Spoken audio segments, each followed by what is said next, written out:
Ready? Did Walking to save one hot tub.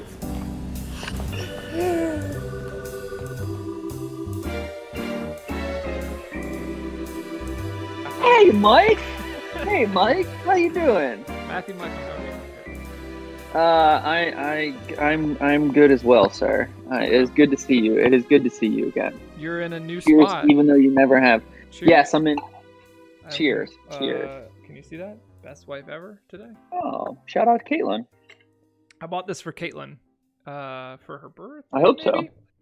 And Yeah. then she drank the last Gatorade, so I didn't get mad at her. I protested her by taking her cup and drinking it because it has the good straw. It's a metal straw. She drank the last Gatorade recently. Yeah. She's your wife, man. She should get. She's also like Definitely 9 months lost pregnant. everything. Like I wasn't mad about it, but we Yeah. had more in the fridge that she could have put in, or more in the pantry that she could have put in the fridge. It's really Sounds not- like you're mad about it. I wasn't. No, I'm not mad about it. 0% mad. Is your guys' life is my that silent low protest. stress that you have the issue of who drank the last Gatorade? That's beautiful. That is an amazing relationship that you guys have. Yeah, that was. What probably color was it? Our biggest thing. It was yellow. Okay. Yellow, red. Are Best you- two. Orange, trash. Blue. Oh, blue's good too. Actually, we put blue. Actually, the reason we didn't have blue is because we put it in the like to go pregnancy bag that we're gonna take to the hospital. There's a very key distinction here. Light blue or dark Cool blue. blue. Well, cool blue is trash. Wait, Frost the light Glacier one? Freeze.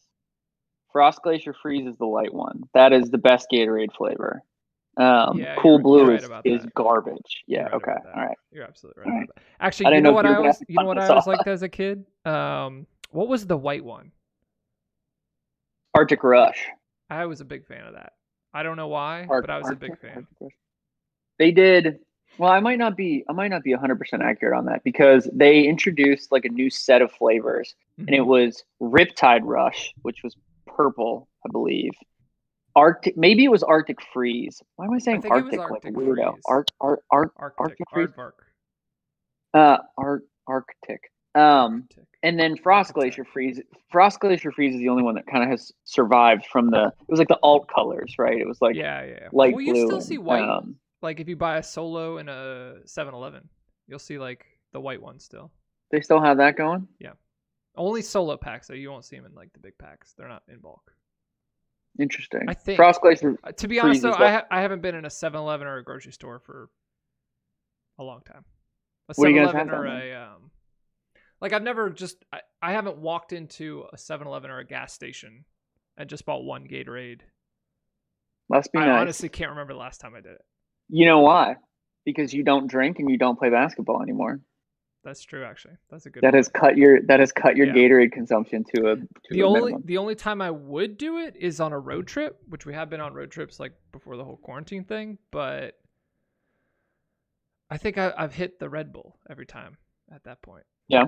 Because I'm like I need to drive. Oh, are you still doing Red Bull? Only on road You don't trips. do coffee. You don't do coffee. No, that's I don't right. do coffee. I'll have okay. I'll have a soda at lunch. That'll be the only caffeine I do. And it's Every day. Yeah, every day, pretty much. Interesting. I can't if I drink a soda past 3 p.m. I'm up until 2 a.m. I'm at that point in my caffeine intake. You're one of those, huh? I was never like that. Although, you know, It's all in your head. I think back In and your head, brother. it definitely is in my head. But I think back and I'm like, was I really not like that, or did I always just stay up until 2 or 4 a.m.? And so like the caffeine just didn't really matter back then, like in college or high school. You might. No, I mean you were always. You stayed up late and you slept in very late.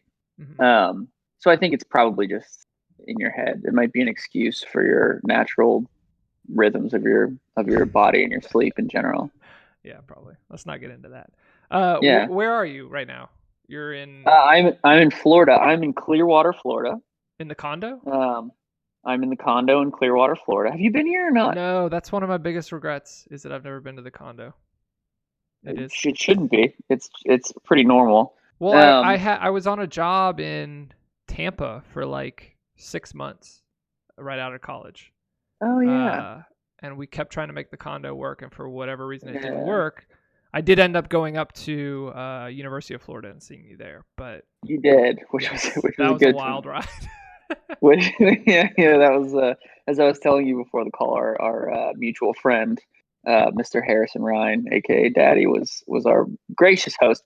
Actually, the bar that we were at, called the Swamp, Okay. which is I remember it. the main bar in Gainesville for the University of Florida students. Fantastic college bar, arguably better than Tots. One of if not the best college bars in the country. I wasn't a huge fan of Tots. Different subject, Okay, but obviously, but Tots was the bar in Blacksburg, like the college bar in Blacksburg. There was a viral video that went out last week of a bulldozer, like a bulldozer. What do you call, like? It's the bulldozer with the crane thing. Is there a separate name for? It's like a bulldozer with it's like a brontosaurus type vehicle. I know Anyway, what you're saying. They have different attachments. Right now in my life we call them a snort, which is what they call it in this kid's book. But I don't know what the sure, there you go. You can actually probably find this video. Last week. It was all over the place of one of these snorts destroying a bar, and it was the Swamp. And apparently they destroyed it to, I guess, remodel it or something. Okay, to remodel it. It's not like it went under because of this whole thing, and then No, I don't. Oh, well, are they gonna put like a Torchy's Tacos there, or what no, did we eat there while we were there? A pita pit. That was good. There's a pita pit. There's a pita pit there. Good. Yeah. Gainesville, University Avenue, Gainesville is fantastic. Yeah. I believe they're probably. We should have Harrison on just in general. That's a good idea. Yeah, I believe that's the first good idea you've had for this whole podcast. That's it. I'm glad you contributed. Episode 5. Write it down. I've been trying to not have any, so You've been doing a great job. Betrayed. If that was your goal, check that one off. Yeah, that was. But anyway, so I think they're remodeling it. But may it rest in peace, because it was. What percentage of that remodel is paid for directly by Daddy? Well, I was gonna say I saw the video, and then I'm seeing him this weekend, as I was, I think, saying before, and he sent it to me, and I didn't realize that it was Swamp. And he sent it to me. I was like, "Yeah, I saw that." And he's like, "It's the Swamp," and I was like, "That's huge for you, because your tab surely isn't paid off yet, even though you graduated in 2010." But I'm hoping we would have to ask him, but I mean, it was in the double-digit thousands of dollars, I would say. That's amazing. You think he spent more? I don't know how expensive University of Florida is, but did he spend more on tuition or less compared to his total? He spent more as a family. Himself. Sorry. Well, I mean, his parents spent more. It's close.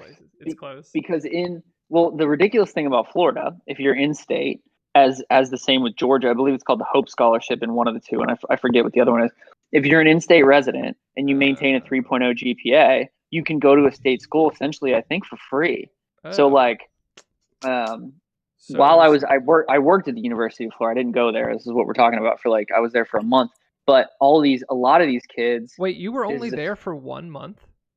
I was there originally for 5 weeks, and then I came back subsequent times, in an official capacity for the job, maybe a week or two in the following semester, and then just to hang out for another couple weeks, just because it was great. And then when I was done with the job, I went there for an extra week or two, because it's, again, just fantastic. But a lot of these kids, go ahead. No, continue. No, a lot of these kids, they're going to this phenomenal school, way better than Virginia Tech, way better than. I mean, it's one of better than Virginia. If you, no, I would say yes. I say probably depending on the program. Like, their business school isn't better than Virginia's. Man, I don't. The range of UF is so big. Yeah. Like, you can go there and party and do the same thing you do at Florida State. Yeah. Or, we had a friend that was one of the smartest human beings I've ever met that went there because they had Mina. His name's Mina. Shout out Mina. They had a particle accelerator. Mm-hmm. And so, like, they one of the only, like, 2 universities in the country that had one. So you can do kind of whatever you wanted there. So I wouldn't say it's necessarily Virginia's floor. UVA's floor was higher. Gotcha. But their ceilings were probably the same. You think so? I mean, and well, and the point of this is like all these fucking kids, from Florida, they go there for free because they have decent grades, and it's just a phenomenal education. Whereas, like, I mean, you were in state in Virginia for Virginia Tech, Yeah. but like I'm out of state. It was like fucking 25 grand a year or something like that. Yeah, that always And I mean, surprised. It always surprised me that you ended up at Tech. It's always odd when an out-of-state person ends up at Tech, because like, what's like the draw of it? You know what I mean? Like, even as a football player, like, you go into this podunk like yeah, town. There's nothing there. It's literally a yeah, college town and then nothing for besides like meth houses for 200 miles. Um, sure. I mean, the football team's good, but a lot of negative stories around Tech. I feel like it's odd that I they mean, pull people in, but it's big and generic, and yeah, it's that's true. for me from Pittsburgh, it was like, it was that or Penn State. Penn State's 2 hours north, Tech's 4 hours south, Yeah, and UNC was 4 hours more. So it was like, yeah, this I is a got you. big dumb generic school. But yes, so the swamp is down. It will return, and I will tell Daddy that you said hello this weekend The as swamp. I'm partying with him and his friends and playing golf, which I'm nervous about because, as you know, Florida people are Yeah, not taking things very serious. it's not a clean state. Yeah, yeah. But I am, as I was going to say before, I'm in Clearwater, Okay. which there is Clearwater Beach, which if you saw in the beginning middle of the pandemic when Florida was opening back up and they were Okay. showing beach shots of like, oh my God, all these fucking people are at the beach. That was it. That's right there. Yeah. Okay. And it's like one of the best beaches in the country, but Mhm. and To catch Tampa, coronavirus. yes, and I was there today, and it was actually pretty good. But Tampa is the nearest city here that you would Yeah. pin to or whatever. So it's like 25 minutes away. So I'm in downtown Clearwater, which is across the bay from Yeah. beaches. The beaches are beautiful. Downtown Clearwater is empty because um, it is the headquarters of Scientology.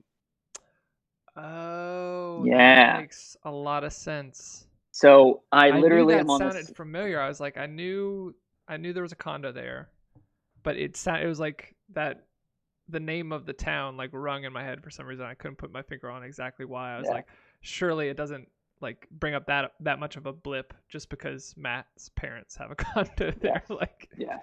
It is. okay, that's kind of Tom scary. Cruise. Tom Cruise lives on the same street that I'm on right now, and the Flagland base, which is the giant Mhm. Scientology headquarters, is about a 4 iron from here, Okay, and the building I'm in is mainly that's populated with Scientologists.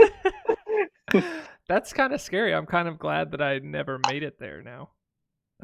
It used to be. It's not scary. I mean, it used to be that you could. So the downtown area, it's really interesting. The downtown area is completely decimated, and all the storefronts are empty, Mhm. and there's really no commerce or anything here anymore. There's like Yeah. one theater and there's like a Starbucks. But so Scientology, the reason that if you've seen the Going Clear documentary or whatever, the Yeah. reason that it's kind of persisted is because they got the distinction from the government that they were a religious organization, so they don't Yeah. have to pay taxes on real estate, right? Yeah. So they bought basically all of downtown Clearwater. There were And stories about them like trying to buy up stuff and people didn't want to sell and it got Mhm. not good. Yeah.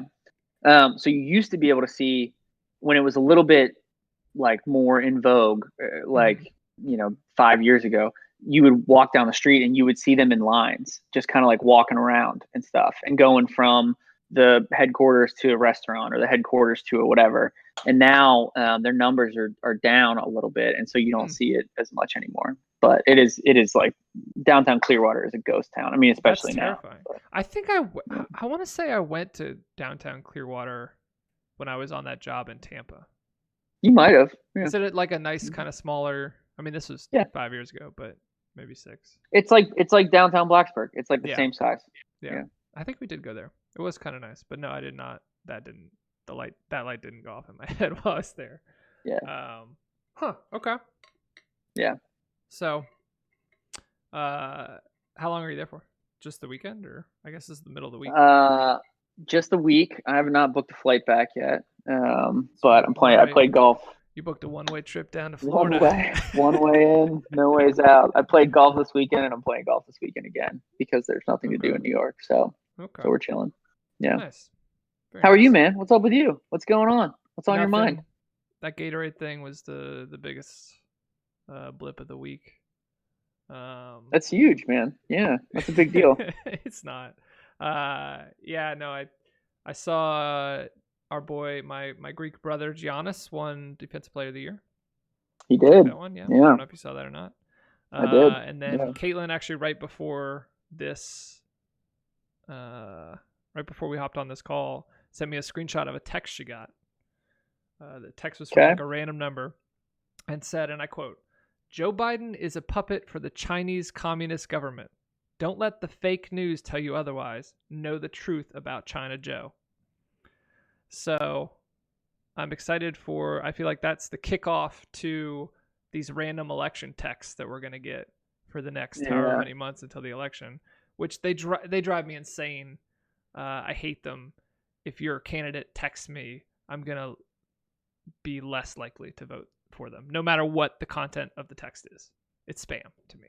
So wait, who do you think sent that text? Where do you think that came from? Some Trump group, I would assume. Although I got Hillary ones, I guess 4 years ago, before the election. I didn't get Trump ones before the election. It is interesting that they think that or it does work. You know, it's interesting that we're getting them and we're dismissing them and we're saying, and you're even saying that it's an aversion, but they wouldn't send them if they didn't work. I mean, it's like any spam, anything. Like I feel like our generation, or at least the group of people that I interact with in our generation, will filter that out and think it's a deterrent or not like anything that spams them. But there is a large group of people that like, you know, they get spam text, spam emails, spam mail, spam people coming up to your door trying to sell you stuff, and they'll buy it. Like, if you come up to me like not provoked, I'm not gonna buy whatever it is you're selling. Do you think that that's a generational thing? Because I agree with you. I don't know. I don't know if it's a generational thing or an intellect thing, or you know, or just a how we were raised thing. I have no idea. But I agree with you, and I think most people our age would also. The more someone tries to tell me what to do, the less I actually want to respond and do the thing. But it's different. Like if I'm watching TV and a commercial comes on, like that doesn't bother me because I went out and I'm watching something that I know has commercials and I know will come on. If you send me something in the mail, like that like pisses me off. Like I don't want it. You're wasting my time, your time. Like you're making trash for no reason. Like make an honest assessment of this. Is there any advertising that works on you anymore? Consciously or subconsciously? Definitely, yeah. I think the advertising that probably works best on me right now is like sponsored or promoted YouTube videos, in the sense of like I want like Logitech comes out with a new gaming mouse or keyboard and I see reviews of it, sponsored reviews of it all across YouTube. Okay. Is that advertising necessarily though? 100%, yeah. Okay. Because how else would I find out that there was a new XYZ? And then how else would I find out if someone I like, there's certain YouTubers that I trust to review things. And it's like, if they give it a good review, generally it's going to work, or at least live up to what it says it's going to do. Yeah, I don't know if I think I'm thinking of advertising in a different sense, because that is a what's the word I'm looking for? That is like almost like a testimonial. You know, you're already in on that person, and then they're whatever. Yeah. I'm wondering, like. But how is that any different than some famous actor, like hawking a cologne or something like that? It's unsolicited. That's unsolicited. You know, like you're going to that person and seeing. But I mean, it's solicited in the fact that the YouTube algorithm puts it in front of my face 50 times. Yeah, no, I think your answer actually answers the question really well. I think Yeah. that's the way that we look for something Yeah. that we know has a little bit of equity with us already. Yeah. Because like if I see a commercial for like commercials, I mean, we might have talked about this before, but they're not for us anymore No, yeah. necessarily. Just like that text isn't for us Yeah. Yeah. Yeah. No, necessarily. you're right. But it's interesting. I mean, I'm not super political, and we don't usually get political, but like the conventions are going on, and the Democratic National Convention is, I'm just wondering from a general point of view, no one's converting anybody. That's Like I it's had not that really I said that exact same thing. I think my mom FaceTimed me today and I was like, are laws. you watching? And she was like, Why have we no. not had laws on the pod? By the way, We should. We absolutely should. She's watched we a good should. chunk of them, I think. Oh God. But it's like, yeah, it's like, especially at this point where the country is and where the two parties are right now, like, is anyone watching these two conventions and being like, you know what? I didn't know before, but now I know. You know what I mean?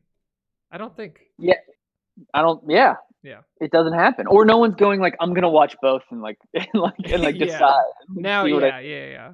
I feel like now it's just like let's watch this circus. Like let's watch these two circuses just perform. I don't even know why we have them in that sense, right? I mean, like it's I'm not involved in it as much, and I have friends that are very much. I'm sure you do too. That are like very Yeah. much into it.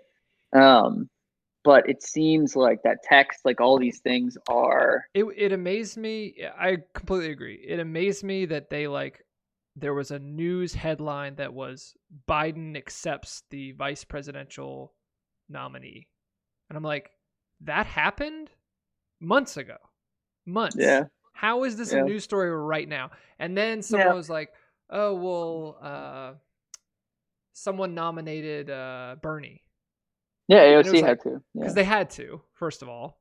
And it didn't mean Yeah. anything. And it doesn't mean anything. It's like, why? I get that they have their whatever process that they have to go through, but it's just like, does it all have to be televised? And do we have to like, who's reporting on that? Like, what reporter's job is to be like, that's the article. I'm A gonna make lot. that the headline. It just blows my mind. I mean, Very strange a to me. lot of we just need stuff to do, man. People just need shit to do. And honestly, like, all these cable news networks need hours to fill, Yeah. No, you're not and wrong about that. it's something to cover. Yeah. But I mean, that's our good politics talk. We hit it. We hit it hard. This is gonna be a Yeah. politics podcast from now on. Yeah. Yeah. That's fine. Yeah. So what else you got? Okay. So I put Luca down, but he's playing right now. Yes. Did you see what he did? Oh Do you have my any gosh. thoughts on what he did as a Dallas person? I mean, he's amazing. He always has been amazing, like from day one. So it wasn't that like surprising to me. You know what I mean? Like, I mean, that obviously was it was huge. obviously it was surprising. It was big. He dropped 40 and hit a game winner in overtime against the number 2 seed, like with the two of the best wing defenders in the league. Like, obviously that's amazing. Yeah. But like Yeah. at this point, he's amazed me so many times that I'm just like, that's just who he is. You know what I mean? That was a big thing that he did, though. Yeah. Like without Kristaps against the Clippers, he made Paul George look like a fucking idiot. The internet is imploding on Paul George. Well, so I didn't watch all the game live, and then I watched like just a YouTube supercut of all of his points and stuff. House of Highlights? Where'd you go with? What channel? I went with the NBA. I went with which is also On YouTube? House of Highlights. NBA.com. Bleacher Report on YouTube. The NBA may potentially my future employer, so let's be nice to them. It was Paul George. It looked like he was hurt or something. I mean, he was not there. Luca fucking picked his pocket on one, and like he didn't. Yeah. People are saying his shoulders hurt. I've heard that. I wouldn't be surprised. Yeah, I wouldn't be surprised. He didn't look right, but Although, even against Cole. Has he looked right for a while though? Well, I mean, here's the thing about Paul George. It's like he's fantastic, but he doesn't close games out. I mean, Yeah. one of his most noticeably famous stats is like his 0 for 17 at the end of games or whatever. And like he hasn't really ever won anything. No. And I mean, I don't know. I'm not gonna. His biggest claim to fame is losing to LeBron in 7. I think that's like his biggest accomplishment. Yeah, but he doesn't look even close to what he usually looks like. And even Luka, when he was going 1-on-1 with Kawhi, he just looked. I don't want to say. I mean, he looked dominant. I think players get to a certain point where it doesn't matter how good the person guarding them is. They're going to get to their shot. It's going to be a decent shot. And Kawhi's the same way. I mean, you look at he just has drives, little forearm check, and a fadeaway that I don't care who you are. I don't care if Michael Jordan was guarding him. Like, no one's gonna. That's not gonna be stopped. You know what I mean? There's just nothing to that. You can't stop it. So yeah, I don't know. Luka's in that. He's in that zone now. Yeah, and again, for me, he's always been. Just because I've been kind of keeping tabs on him. I mean, he's been amazing. Dude, you have something now. I mean, like he was. I mean, he's a legitimate thing now. Like he is a guy that could win them a champion. Well, I don't think he was a guy that can win a championship single-handedly. I mean, that's probably even a little too hyperbolic, but like it's almost there. Like he could win this series without Kristaps, and you're not going to be super surprised. And that's a new thing. And he's only 21, right? Yeah, no, I mean, you're right about that. But just even his rookie year, I mean, the way he was scoring the ball, passing the ball, his efficiency, I mean, he's an amazing player. I mean, even in the EuroLeague, he's great. When he was 18. Dude, did I tell you the Luka story when we interviewed him for I don't think so. We did a piece 2 years ago for Yahoo, and it was at the All-Star game in Charlotte. And we had all the rookies and sophomores come through, and we asked them a bunch of questions or whatever. And he talked a little bit about that. He talked about how like he's been in this league with grown men for 3 years, and he's been whatever. But so he was cool as shit, and his English wasn't as good as it is now. But we asked him, we were like, "Who's the?" I've never told you this before. We were like, I think you have. Oh, I don't know, a while ago, or we were like, "Who's the greatest international player of all time?" And he just like looks at us and smiles, and he's like, Shaquille O'Nealovich. Yeah. And it was just like fucking hilarious. It's like every other kid that you ask is just like, oh man, I don't know, whatever. And he just like, bam, like Joe. He's got it, man. Whatever it is, like he has. Yeah, you're definitely right about that. The whole thing. Yeah. I love him. So that's all. I had Luka. No, he's great, and it's part of my mind is blown by the fact that of the people that passed him up. Yeah. But at the same time, I mean, he's coming from Europe, and I feel like Europe's very hit or miss. And so yeah, no. No one's hit like him this quickly. I mean, Dirk was probably the last guy, but it took him a little bit. No one has been from Europe like this and been like, holy shit. Yeah, I think you're right about that. But most of the time when they get drafted from Europe, aren't they a little bit older? I mean, haven't they been for a few years at least? It can be either or. Like Ricky Rubio was young, and they stashed. Well, they didn't stash. I guess they kind of tried to not stash him, and then he ended up being stashed. Some guys get stashed and then come over later. Yeah. But then some guys are older. I think it just. How old was Mingus Pingus when he got drafted? Kristaps Porzingis. He was young too, but also he wasn't. He was a guy that you thought would probably not work out. I think he's more of a. I mean, they use the term unicorn, right? He's more of a unicorn than Luka is. I mean, Luka is like, oh, you could see this. Kristaps still looks like he doesn't physically belong in the league. Yeah, I mean, Giannis was a project for 3 years before he even was a thing.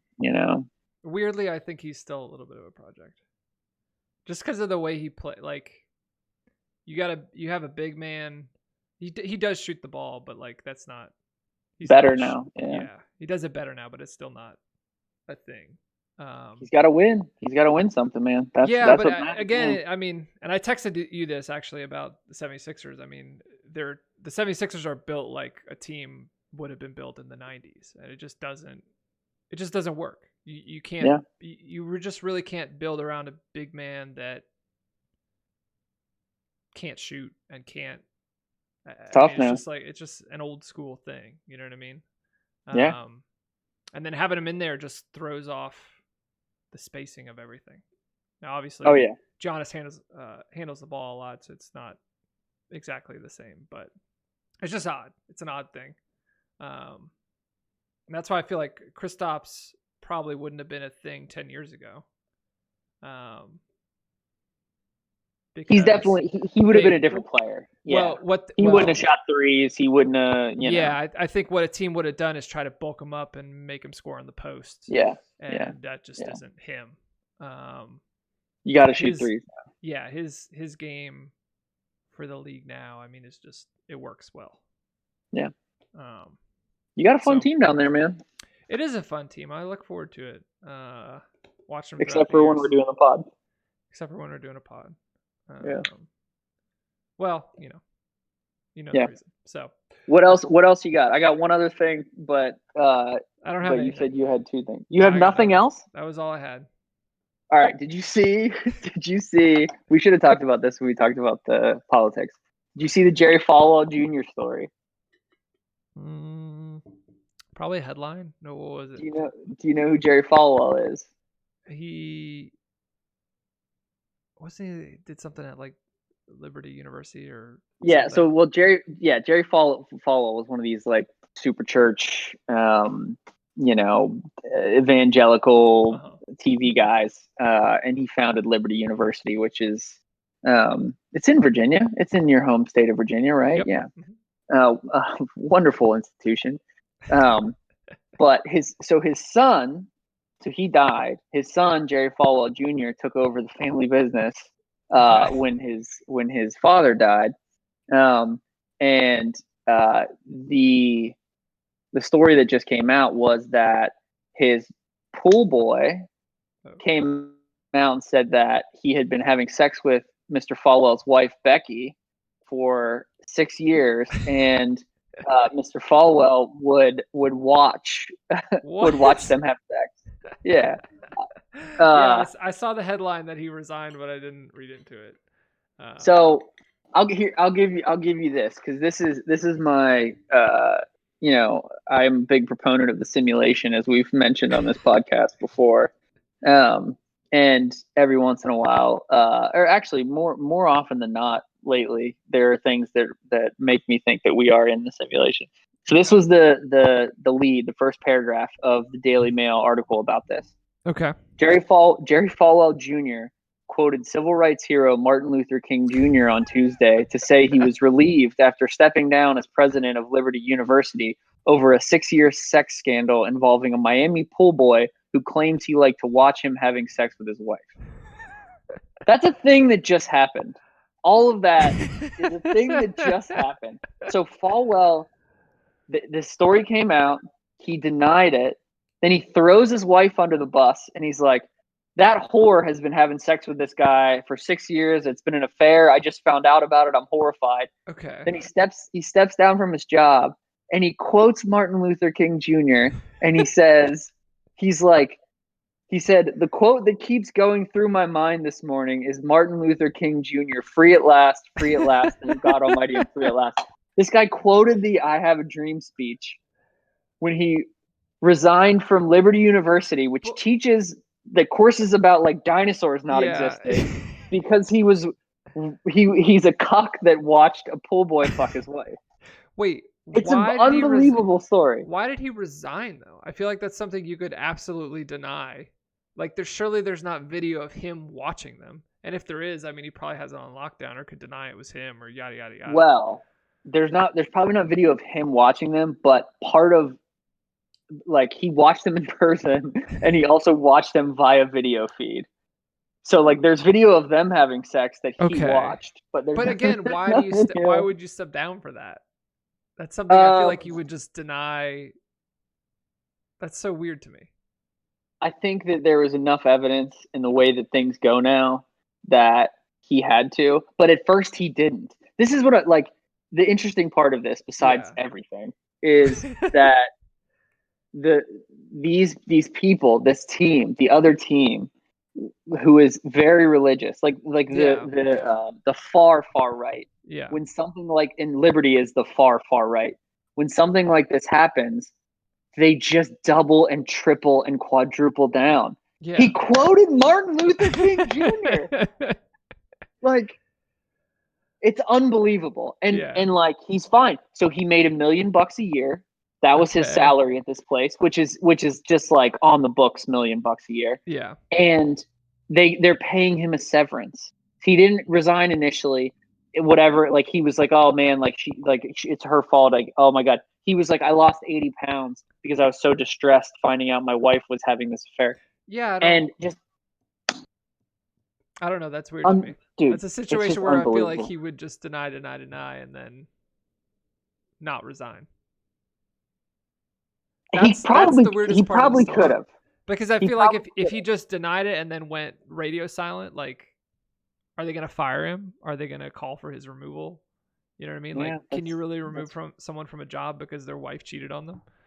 Which reminds me, well, she didn't cheat on him, but yeah. You know the kicker to this story, the bow that we tie on the end of it. Okay. At the end of this article, of course, there's a picture of the two of them with Trump, and they flew this pool boy out in 2012 to meet their buddy Trump. Wait. Of course, dude, of course. Trump has to be involved in this. Like, there's no way he can't be involved in something like this. Do you know that that website that well, first of all, do you know manningfaces.com? Do you know what that is? It was No, like I mean, I know Manning Face, but it's a conglomeration of Peyton and Eli Manning making weird faces. That's all it is. The website is just their faces, like goofy faces. They would make the very strange faces. Then there's also a website dedicated to Aaron Rodgers. You know, when he was a backup to Brett Favre, he took all those pictures behind what was it, the handshake or whatever that happens at the beginning. Yeah. Behind the captains, he'd take like a goofy picture behind that one. Yeah. Is there a website that exists where it's like just Trump with pictures of people that like have been some news story or something like that, like negative news story? There like, actually might be. There's got to be out there somewhere. Somebody did I mean, people aren't doing websites anymore, right? That's true. But I mean, it's probably a blog or a thread or something. Yeah. Of pictures of people with Jeffrey Epstein and Ghislaine. Yeah. And of course, Trump was on that as well. Yeah. But that was interesting. But they did that. They did the like, oh, these people are the scum of the earth. Yeah. Guess how many? And it was like Gandhi and the Dalai Lama and Colin Powell and Brad Pitt and like Jimmy Fallon. Yeah. And, oh God. That would be an interesting one of Trump, and I'm sure it's out there. We could probably get to it with a Google search, but I'm not going to do that. Yeah, man, he's just untouchable. I mean, to your point, he's the guy that just denies it. I mean, do you know anything about the QAnon stuff? I don't think so. I mean, we don't have to get into it because it's a whole other fucking thing. But do you know what QAnon is? No, that sounds familiar, but I don't. I bet if you start, all right, we won't. We'll do homework. We'll do homework. This will be our viewer homework for Caitlin and Caitlin's parents. We'll talk about it next week. I also actually I had a thing that I thought about talking to you about, but I don't want to get into it. Did you see the CEO of Barstool interviewed Trump? I did. That was a while ago. That was super interesting to me. Yeah. Well, I mean, this is a little bit in my world. So I can't delve too deeply into these things, but you did send me a Instagram of him I did. Dave that's what made something. me think of it. Yeah, he was interviewing someone for something. Yeah, but you didn't. This is what you do, and I don't know if anybody else does this out there, but you will send me something on Instagram that I can't discern whether it is you saying that you like it or that you making fun of it, because you don't add any kind of comment or yeah. So you sent me something that he did, and you had never sent me something that Dave did before. And I did not know whether or not you were saying, hey, check this out, this is cool, or check this clown out. And that's actually, I feel like part of the reason that this podcast was created was I would send you stuff and you'd be like, what is this? I have What do no you idea think what your about take is. it? What do you think of it? Whereas like I feel like I can send, and maybe I can only do this with Caitlin now, but friendships in the past, and probably with you even in the past, if I send Caitlin something, she generally knows what my take is and what it's all about. Well, I don't need. There's you've no had explanation needed. It's just like a you've, roll back. you've impregnated her twice. I would hope that that's the case. But yeah, no, I mean that was part of the reason for this whole thing was like because I'm not trying to send you something and then like have a write up about it. Like you should know, like No, I know generally. what you. Gun to my head, I would guess what your thought would be 9 out of 10 times. Yeah. But I'm also trying to encourage a little more discourse from you in the friendship, which we've But- solved with this. Yeah. But Now it's all content. We got to save it for pod. okay, so what is your opinion of him and the things that he does and his company? Well, I thought he was kind of harmless, but the more I talk to people about him and the interview with the president, I feel like he's not that harmless anymore. You know what I mean? Like What in does my that mean? head, it was like he was kind of the guy who created Barstool, and he just kind of went out there and did it. And he's not a major media network that's covering sports, and what he does is a little bit different. And all of it is not necessarily for me. I don't actually like a lot of their content. Some of their stuff is funny. Most of it I don't think is. It's kind of lowbrow, whatever. I feel like it filled a niche that was like good because it was not just like the same LeBron story 50 times on ESPN, Fox Sports, whatever. And his Instagram is kind of funny. He reviews pizza a lot, which I think is, it's cute. Every day. Yeah. But yeah, then the interview with Trump was like, why is he doing this? It was kind of pro-Trumpy, with like a few. I feel like he was like, well, I'll throw a few little curveballs in here, but it's all going to be kind of safe face at the end. And then Amos was hitting him hard about how his Boston accent was fake. He actually reminds me of like, I know probably 15 people from Boston. Wait, Amos? Yeah. Amos was? Yeah. Amos not from Boston? No, but he was like, his accent is fake, and he just hams it up to like, be more Boston. I'm like, he actually is a lot like probably 15 people I met from Boston, but now he's just rich. You know what I mean? It'd be like if one of the people I knew from Boston just got obscenely rich and, started I'm not going to call it a media empire, but a media conglomerate. Yeah, I mean, it's big. It is now. He is definitively from Boston. He's definitely more Boston than yes. Yeah. So yeah, no, I sent that thing to you and Amos, and you both, your reaction was like question mark, and Amos was like, I hate that guy. He's fake Boston, like this and that and the other thing. And I was like, oh. Well, of course, Amos would say that. He's not fake Boston. He's very much Boston, but he's insufferable in that he is so much Boston homer. But that is I mean, people from Boston, guys from Boston, girls from Boston, are typically obnoxious unless you know that that's how they are. You know what I mean? Yeah, I mean, you're assigning a value to it. And there's a lot of it probably errs on the side of obnoxious more than most places. But that's their culture. That's what they're obnoxious unless you know them. That's what it is.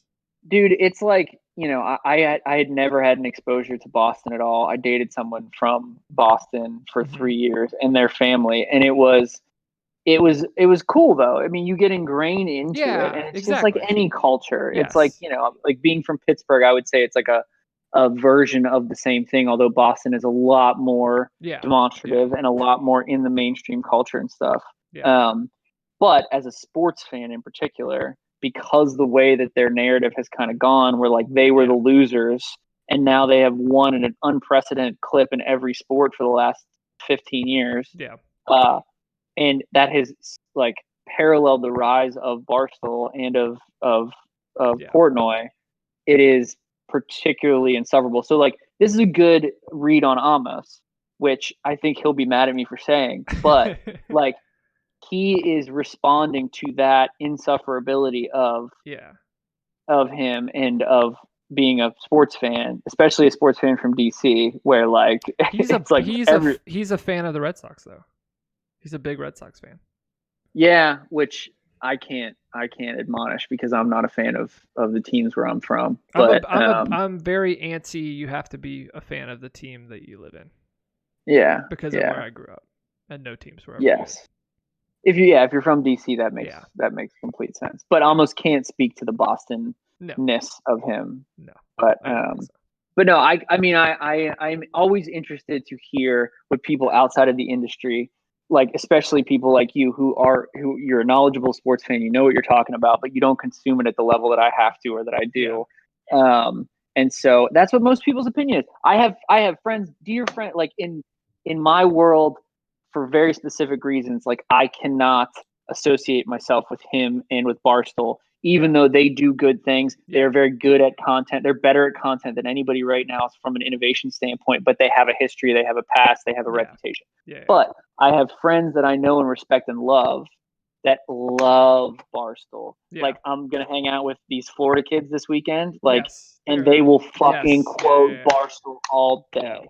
But then a lot of people like you are like, kind of like indifferent. It's different. I really appreciate the way that they do things, even though I don't necessarily like all their content. And you know what my introduction to Dave Portnoy was? The first time, like I'd heard his name, but I never really associated him with Barstool until we were going to launch this podcast, and you told me to watch a different podcast. It was one with the two Russian girls. Red Scare. Yes, Red Scare. So that podcast, on the episode you sent me to watch, they talked about Call Her Daddy, okay? Yeah. Which led me down a weird YouTube hole that ended with his, like, basically, it's a long story, but the two girls that did Call Her Daddy got in a contract dispute with him, and he basically, like, kicked them off their podcast because he had control over the feed. And then he did a podcast of him talking about what happened with the contract dispute, like controlling the narrative completely. That was my introduction to Dave Portnoy. And it was just kind of like a different, like, I feel like people get introduced to him in a different way. For him and for Barstool, like the secret to their success is reps, right? And like anything in media is how much you can do something. A daily show is going to PTI around the horn. These things, they haven't changed in 18 years. They do it every day. The thing with Barstool, that while everybody was kind of sleeping on them and saying bad things about them and et cetera, they do the same things every day. So this guy for 15 years now has woken up every single day and done content on the internet. And so he's gotten very, very good at it. And you checked in at a point where they're peaking. Yeah. They have this they've kind of stumbled into it now, but what they do is essentially everything they do is it's like a soap opera. Yes. It's a reality show. Everything they do is the content, right? Yeah, so like they have videos of like around their offices and like they have like The Office like daily stool scenes. YouTube. Stool scenes, that's what it is. Yeah. Which they didn't I was gonna say that weird YouTube hole I got into got me deep into the Barstool algorithm of YouTube. So like every other video that popped up for 3 weeks was a Barstool video. Yeah. And like it or not, it's really well done. Yeah. Like, and they didn't figure it out, right? They didn't like get into a room and come up with the idea. They were just doing shit every day and getting feedback. Yeah. And their fans were saying, we like this, we don't like this. So at some point it clicked where they were like, hey, whatever, like, I'm going to go on the podcast and talk about the behind the scenes stuff and talk about the contract and what happened, and people will be more interested in that. Yes. And, in our business, like, we're always trying to figure out easy, repeatable ways to do stuff, right? Yeah. Like if you have something, you don't want to be spending all this time on it. And they did that. So you checked into a point where they are, and he is very, very good at what he does. Yeah.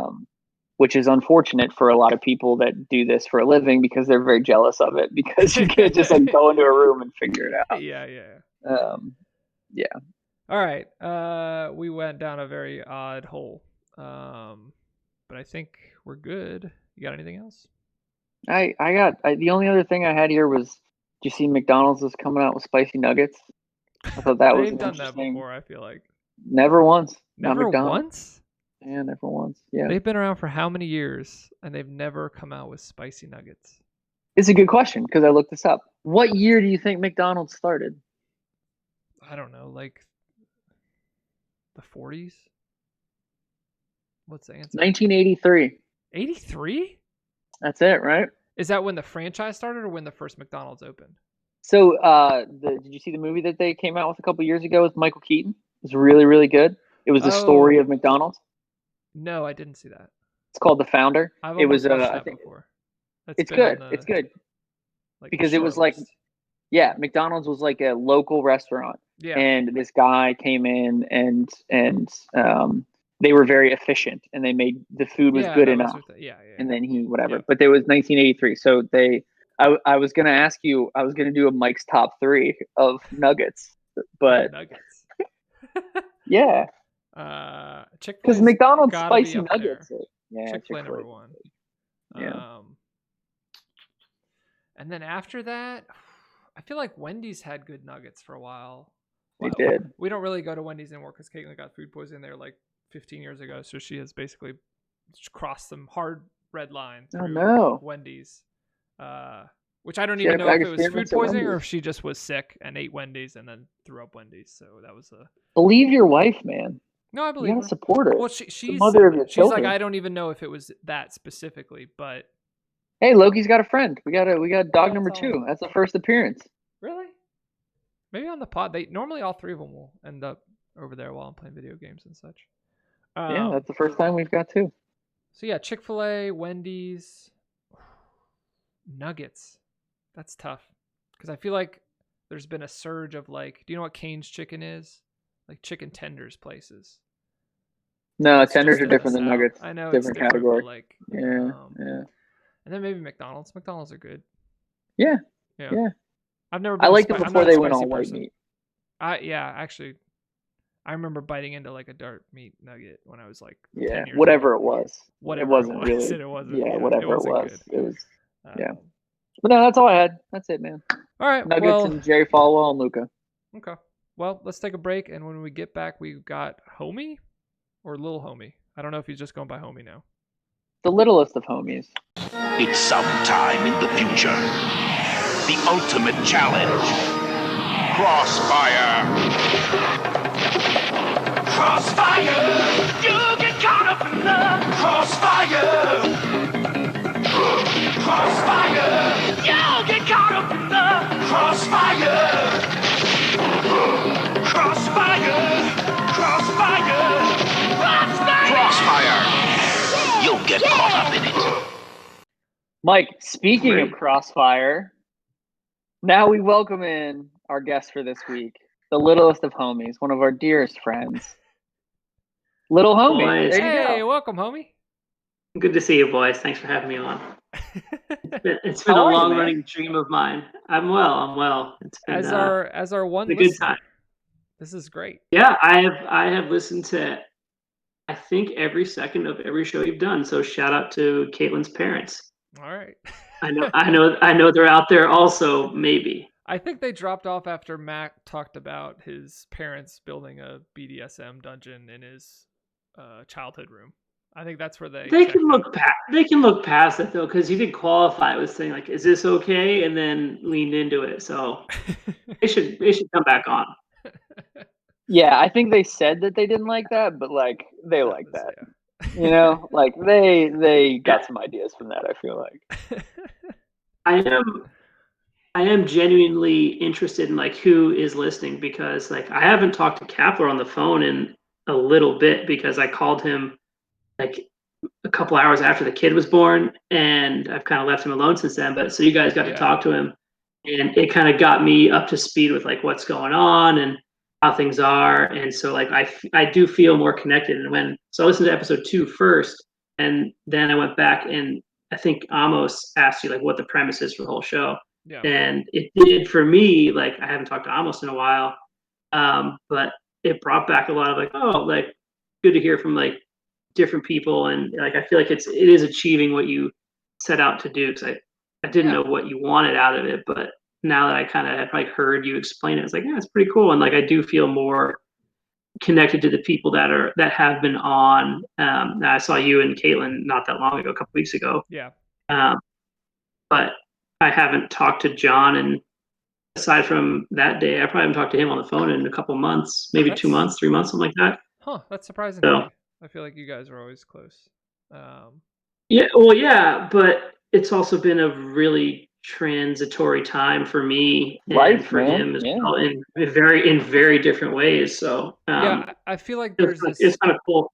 I feel like you hit this stride once people start, and I think it happens later for our group of friends than it did for like Caitlin's group of friends. But like once the weddings and the kids start, your like travel window is just cut so short. It's like you take 1 or 2 trips a year if you're married. You know what I mean? Because like the year you get married, you have the wedding. You're not going anywhere besides the wedding and then probably a honeymoon.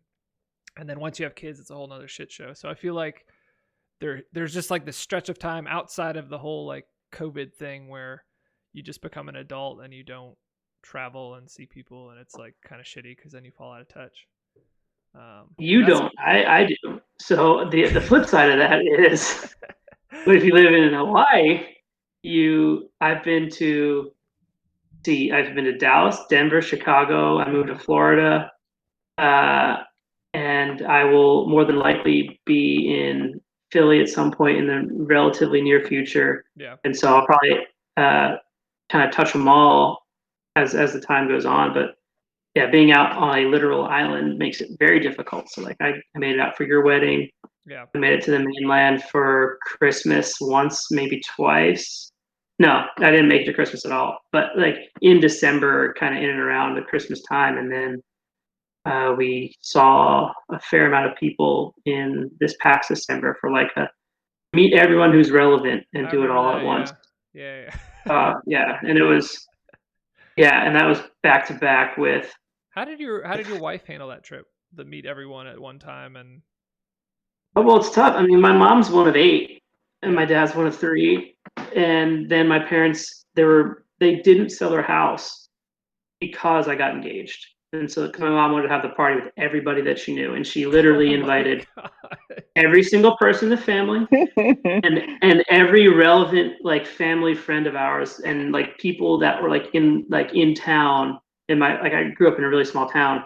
Um, everyone that's relevant from then, like everybody was invited to this thing. So she met at least 130 people Was it in just that one of night. And those like at a at the wedding, a lot of time like some people do those lines where you stand up and you like go talk to the bride and the groom one by one. Was it just like a line of people to talk to you guys, or was it more casual than that? sort of. So it wasn't like it was. I don't know. It was kind of structured. Like my mom had her family come first, and so like we were in DC the night before, so we took the red eye from Hawaii to DC, got off the plane, got to our hotel room about 2 or 3, and we were at Whitlow's with a bunch of our friends by like 4:30 or 5.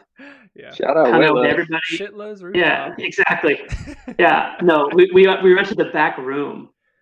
Um, Yeah, uh, and so she met all those people that night, and then we went back to the hotel, went to sleep, took the train to Philly, and before we were even there, not half my family, but at least like a dozen people were already at the house, and so it was just, it was just nuts how fast it went. So my sister and her boyfriend kind of like helped Kendall out because I was also being dragged every direction because I hadn't seen a lot of my family in a couple of years. So it was tough because, everybody wanted to meet her and everyone wanted to see me. And so they would kind of like ping pong between us type of thing. And then my buddies from high school brought their kids over. So it's just, you know, 25 infants and then a zillion drunk Irish Catholics. So what are you going to do? I feel like high school yeah. buddies either have kids or are doing like meth at this point. Like there's Are no in cops? between. Yeah. None of my high school friends are in the meth category, which is nice. Maybe not meth, but maybe like, They, yeah, well, they just have like normal jobs and have kids now. So for the most part, and most of them stayed one went to Montana, one's in New York, and the rest are within 25 minutes of where we grew up. That's it. So I was, Usually the I'm like, 25 minutes within where you grew up is the meth category, or the kids category for that matter. yeah. Well, some of them, like their kids are like 4, 5, or 6, and they're going to go to like our same high school and do that whole thing. So I'm kind of the outlier where I moved away pretty early, and then like that was normal for our friend group, and then like I went way off the path, and I think I've moved 6 times or 7 times since I lived in Arlington in the dojo. So it's been a little different. Well, that's what I was going to say when you guys were talking earlier. I mean, we have to do stuff like this because it's a little untraditional, like Yeah. our age group is, we all scattered. We all went to a million different places. And so we don't have like that proximity to each other where we would hang out all the time. But dude, Kendall, for her, dude, like she had to come back, meet all of us, meet all of your family, meet all of the high school people. I mean, deal with your And she had shit to the go to a whole funeral. time.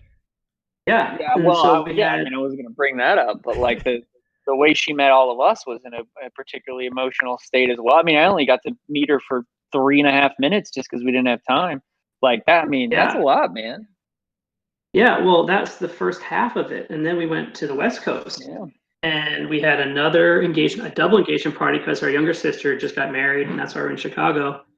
And then, so that was in Denver, and then we went skiing, and she tore her ACL the first day of skiing, and so that was neat for the rest of the trip because then we had to go to outside of San Francisco for her grandmom's 90th, The hilliest and then place on earth. yeah, and then Christmas. And then we had to fly Yeah. back on the red eye to go to work. So it was a wild, wild Christmas. That was like I think it was 5 or 6 cities in 11 days. And then we had to fly back and go to work on that Friday. It was bananas. But we're done. We don't have to meet it. We know everybody. Everybody has been met. Yeah. So it's kind of nice. And have you done that and met her friends and family and all that kind of stuff, or is that still coming up? Yeah, so I have not met all of her mother's side, but so there's one grandparent I haven't met, so her maternal grandfather, and there's like an uncle or two. But other than that, her family is significantly smaller. So I've met everybody that kind of like fit into that geographic kind of setup that we had because it was mostly her dad's side that we met. But yeah, I've met all of her family, and like her sister lived with me for a while in Hawaii when she was out there. Like Mike's dad, just like Mike's dad. Yeah, just like W Mike Palias. So yeah, you asked me earlier if I had anything that was grinding my gears. That is a really sore subject where none of you people visited me when I lived in Hawaii for 3 years, and I was single for a decent amount at that time. And nobody came out and took me up on it except for W. Mike Palias, who is the best. I was so excited and thrown off when he texted me because I bet. Mike, like, do you even know how that happened, Mike? Didn't you guys meet like at my wedding or something? Like I knew you guys had met before. So briefly. Well, so before I moved to California, he came out to the dojo one night. Were you there for that? He wrestled Skylar. Like he was there for a few hours. Were you there for that? Maybe not. I don't remember that. It was probably on a week night because I was probably flying Who won? out. My dad crushed him. Of course he did. Are you kidding me? Well, first of all, my dad is like a 6 foot, like thick Greek guy who wrestled and did crew. He didn't play any actual ball sports. He's done some shit. Yeah, he has like a weird like old man strength to him that is just off the charts. He arm wrestled this Caitlin's Genghis Khan. No, it was one of Caitlin's relatives who was like 20 years old and is like 6'5", 300 pounds, and like throws javelins or discus or whatever at his college. And he beat him in arm wrestling, and everyone was just like, "What the fuck is this?" What happened to you? I got my mom's like lankiness. So he's like, I'm like my dad, but like stretched out. And everyone is always like, well, you have better leverage, but it's like, no, it's not the same. I don't have the thick muscle tightness that he has. Anyway, So, did you guys talk at the wedding? Is that where that? Yeah. So I was I don't remember when I first met him if it was a random dojo experience, but I really don't think it was. I think it was at the like the rehearsal dinner, Okay. and I had just bought my place, and I was on the red eye. I took the red eye out from Hawaii, and I'm a little sauced at your dinner, and I was just excited. Like I'd never Yeah. bought a place before. I'm living in downtown Honolulu, like all of the best things. It's great. I was newly single too at that Yeah. point, so a lot of things lining up where like this is going to be a good time. Yeah. And your dad, I was like, I swear, like you come out, I have a guest room, I have more space than I need. Yeah. Come spend the time, do whatever you want. Like I really mean it. And no one believes me, but like I believe it. And like he was the one person outside of the military that was like, "Hey, I'm coming out." Oh, scratch that. Jordy came out too. Oh, no Uh, shit! I didn't know that. She came out at the very end. Like no kidding. We moved out. The movers came like 2 days after she came, and I had based the movers around like her end date. So like she left on a Sunday. I had Oh, that's Monday cool. and Tuesday to pack up. They were there on Wednesday. Yeah, she and her cousin came out. But If so I we got had her to do it. if we had a friend pool on who you were gonna marry, Jordy would have been my pick. No, I mean, not for you specifically, Brendan. I mean, Jordy is absolutely fantastic and total marriage material. Shout out Jordy. I haven't been allowed to do that for like 5 Yeah. years, but Yeah. no, not Jordy and Brendan. Yeah. Not No, that was specifically. No. There's evidence. So the dance partner thing would have built that up because she and I took salsa lessons together.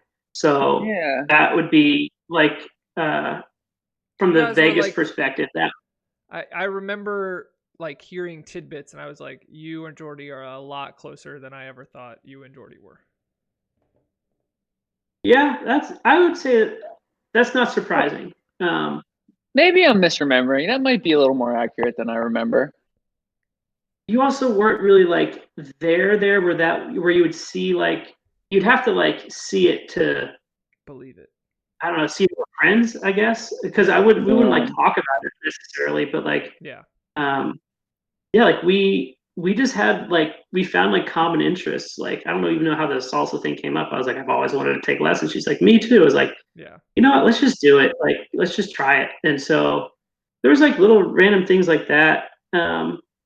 That would be an interesting conversation though, of like who our friend Bostic was one that my parents were Lauren Bostic was one that my parents like thought that was like who my mom's pick was of like the friend group if she had to like bet on like who she thought it would be. She told me that at one point. It was like because we had a similar dynamic with Jordy where it was like, yeah, we just have like similar interests. Yeah. And hung out, and it never became a thing because it just wasn't that way.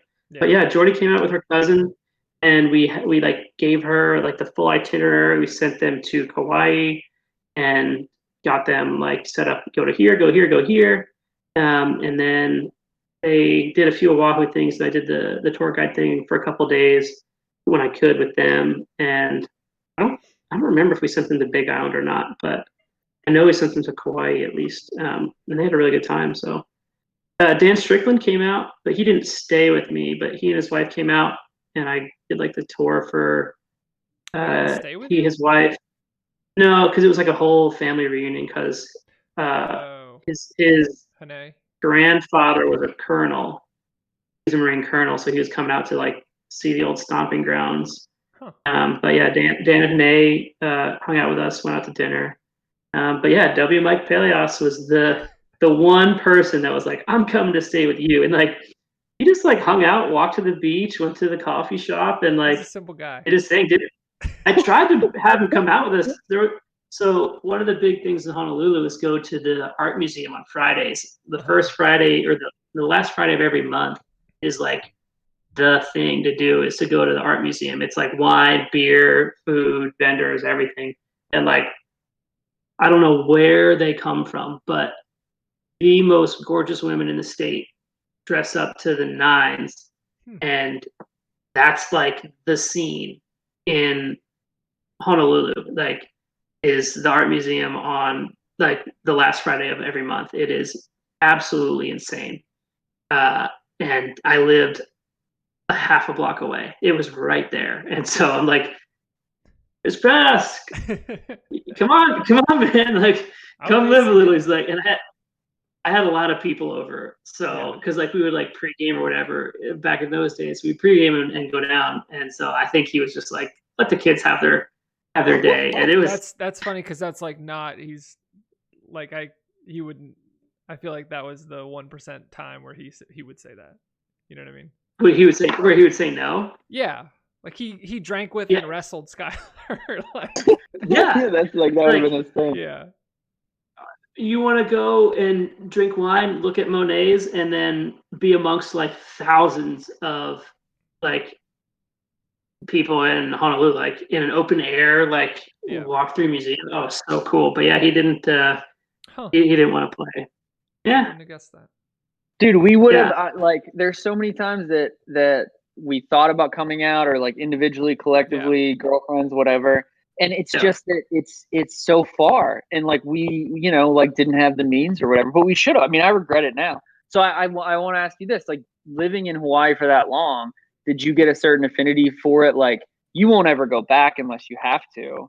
But is it like what was it like having that experience compared to coming back here? Like, are you going to miss it? Are you forever going to be longing for it?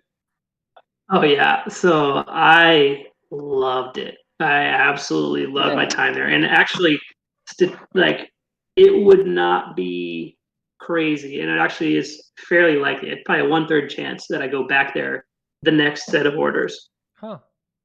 Because that's one of the places that a lot of people get sent. And with what I'm going to be doing, that's a very likely place. If I had it my way, take out all the life stuff, take out family, take out all that stuff, I would live in Hilo on Big Island and be so happy that it wouldn't even matter. I love that place. Like, I've lived in let's see, I've lived in Texas, Florida, Virginia, Jersey, Nevada, San Diego, Hawaii, and I've been to just about every major city except for like kind of the upper, like Minneapolis and stuff like that. It's definitely, if you don't get to live on the mainland, like it's just an unbelievable place. Like, I loved it. It took me like a day to love it, whereas living in San Diego took me like 3 months to like kind of get used to the vibe out there, and and just how different it is. Like, growing up in Philly, in the suburbs, like, you're raised to really not like Californians or California. Anything. Like, and they don't know that you're like the rest of the country like kind of hates them, but you drive around California, live there for a while, you're like, oh, because it's awesome here, like it's beautiful. And then you get to Hawaii, and it's a different world. But if I had it my way, like I could pick a spot, I would probably live in Hilo. You can surf any day of the year.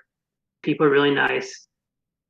You know, you have pretty much everything you need, but it's, for a lot of people, it's way too expensive, and it's tough doing the flight, like a guaranteed red-eye flight, and doing all that. But I loved it, and I have a great affinity. It's the first place I bought a house.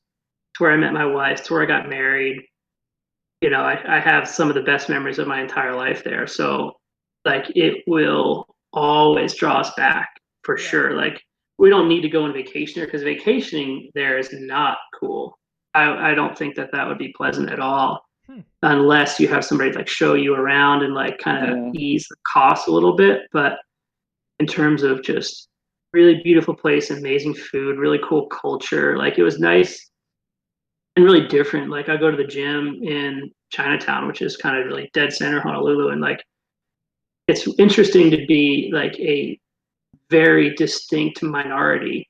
You know, like, we don't often put ourselves in that situation, or like you're not in that environment typically. But it definitely like kind of changes your perspective on things, and is just different and kind of neat where it's just different there and everything is different. And Do you the do you think it Go ahead. changed you like living there? Did you become more like did you take on islandy attributes or was it still Oh yeah. military and no, you did? No, like you, especially out there, like you get stationed out there, and it's very much like enjoy your time while you're here. Take your time, go see stuff, go do things, get out of here. Like depending on who the boss is, that kind of can change, but it things run at a slower pace, and like you cannot be a hard charger at all times in Hawaii. Like the Yeah. system will defeat you. Like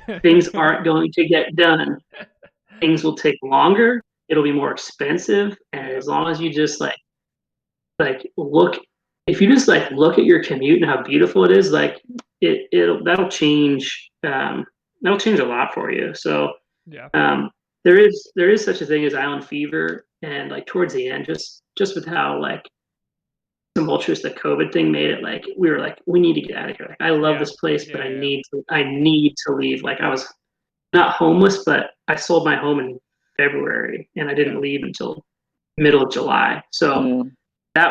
that was not fun, but that had nothing to do with the island. So yeah, to Did answer your question, yes, I would love to go back.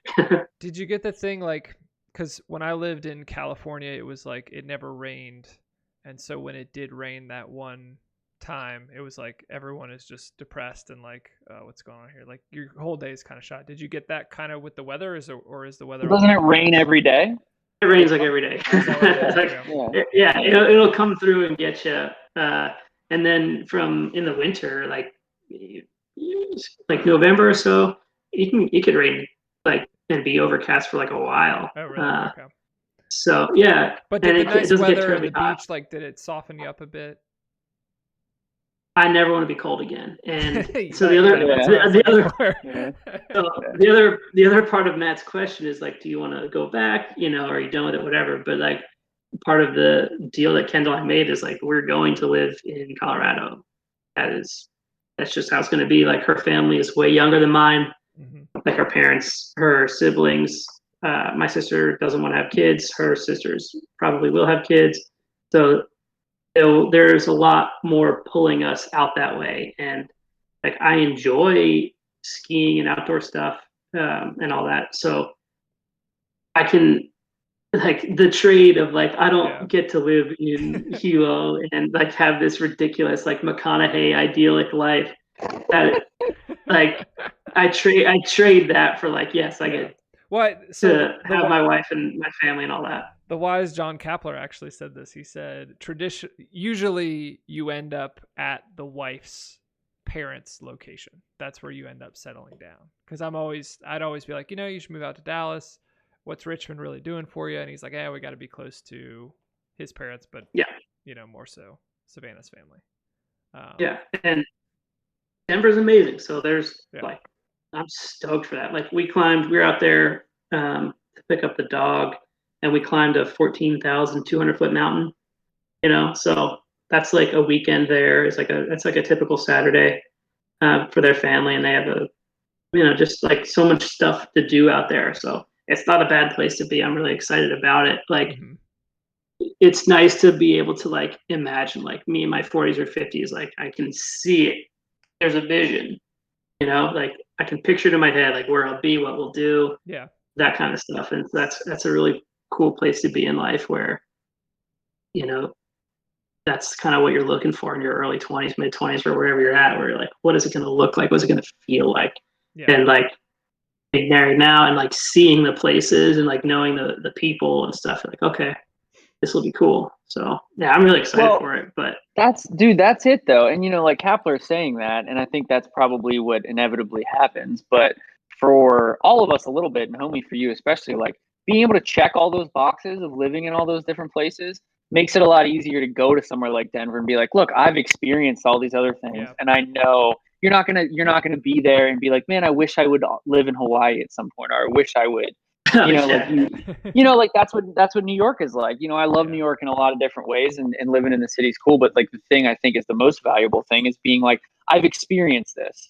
you know? And so like Mhm. you could go live somewhere else and not have that wanting or, I don't know, desire to Yeah. live somewhere else. And so, and Denver's fucking dope. Yeah. Yeah, it'll be nice. And it is a nice, like, I got a double because I got to live in Hawaii and I lived in a big city because I was in Honolulu. Yeah. So you kind of get the double with that. It's not the same, but yeah, that is one of the positive things about getting moved around a lot is like you're not going You to see have it like everywhere. Yeah. you don't have the question of like, oh, I wonder if I had taken that job wherever. Like Yeah. that is completely taken out of the equation. So it's just like wherever you're at, make the most of it, and you only get a limited time. The clock is ticking, so enjoy your time, or you're gonna be miserable anyway. So, like living in South Texas, not ideal, I guess, but I wanted to go, and I did it, and it was awesome, and I wouldn't Yeah. trade it. South But I will Texas is never easy. go back.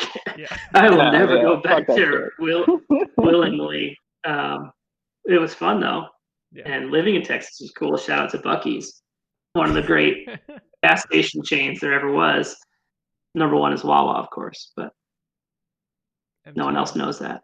I know Wawa. Yeah. Yeah. But you guys like, I guess none of you have that now. Anyway, but yeah, moving around's fun, man. So I've been So in some good spots. speaking of that, do you feel like Florida is changing you? You've been there what? This is my third time here. Do So you think the part of Florida that you're in, the Alabama it's part? barely Florida. Yeah. uh, I didn't know there was any Is part it of Florida in changing the me? central time zone. That blew my mind when you said that. yeah, we are. It is under like the shelf of Alabama. Yeah. So Alabama is like 40 minutes north. It's also 40 minutes west. So yeah, we're out there. Georgia is northeast of us by probably an hour and a half. We're out there. Was Florida just like, it- fuck you guys, we're going to take this beach and y'all can have the shitty mainland? Is that how that... Floribama Shore, man.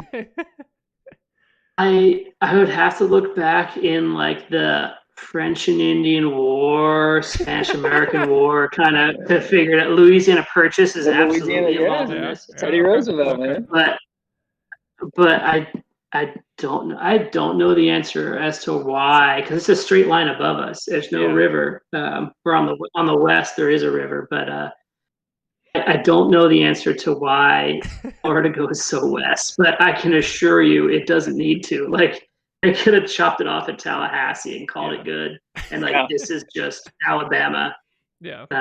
But It's a weird is it part of the changing country. me? Is it changing me? No. I don't think my time here will change my views So are you of just the world because I've just been here too long. Okay. Is it just this is a short-term thing until your next assignment? Is that kind of the... Oh yeah, Okay. yeah. Well, Did you buy a this house? place is just like, yeah, you're in my office right now. Oh, okay. So yeah, this is our first house together. My second, her Aw. first. So we got a nice 3-bed, 2.5-bath, shotgun style New Orleans house. So it's like 2 stories, but it's super narrow and long. It's underwater. It's not underwater, and we Not yet. had hurricane number 1 pass by today, and we get our second one in a couple of days. I think she comes on Thursday. But it's nice. It's like a nice little spot where it's a bunch of new builds in kind of like the bougie, yuppie, Yeah. up and coming neighborhood, and like our neighbors are all of similar age. Everybody's got dogs. None of us have kids, and so it's kind of a nice little mix. Is there of room people. for the dog to run out back? Yeah, and up front. Yeah. Have you ever Like told Matt the you story of have what like happened your to that dog? dogs. What? Like your dogs run around. Fucking dogs lay in the bed behind you Yeah, all day. now it's Like you're night, concerned with us about that. at night, but during the day they're all over the place. They're keeping the What's the squirrels story? away. What's the story about the dog? About how your dog got her underbite.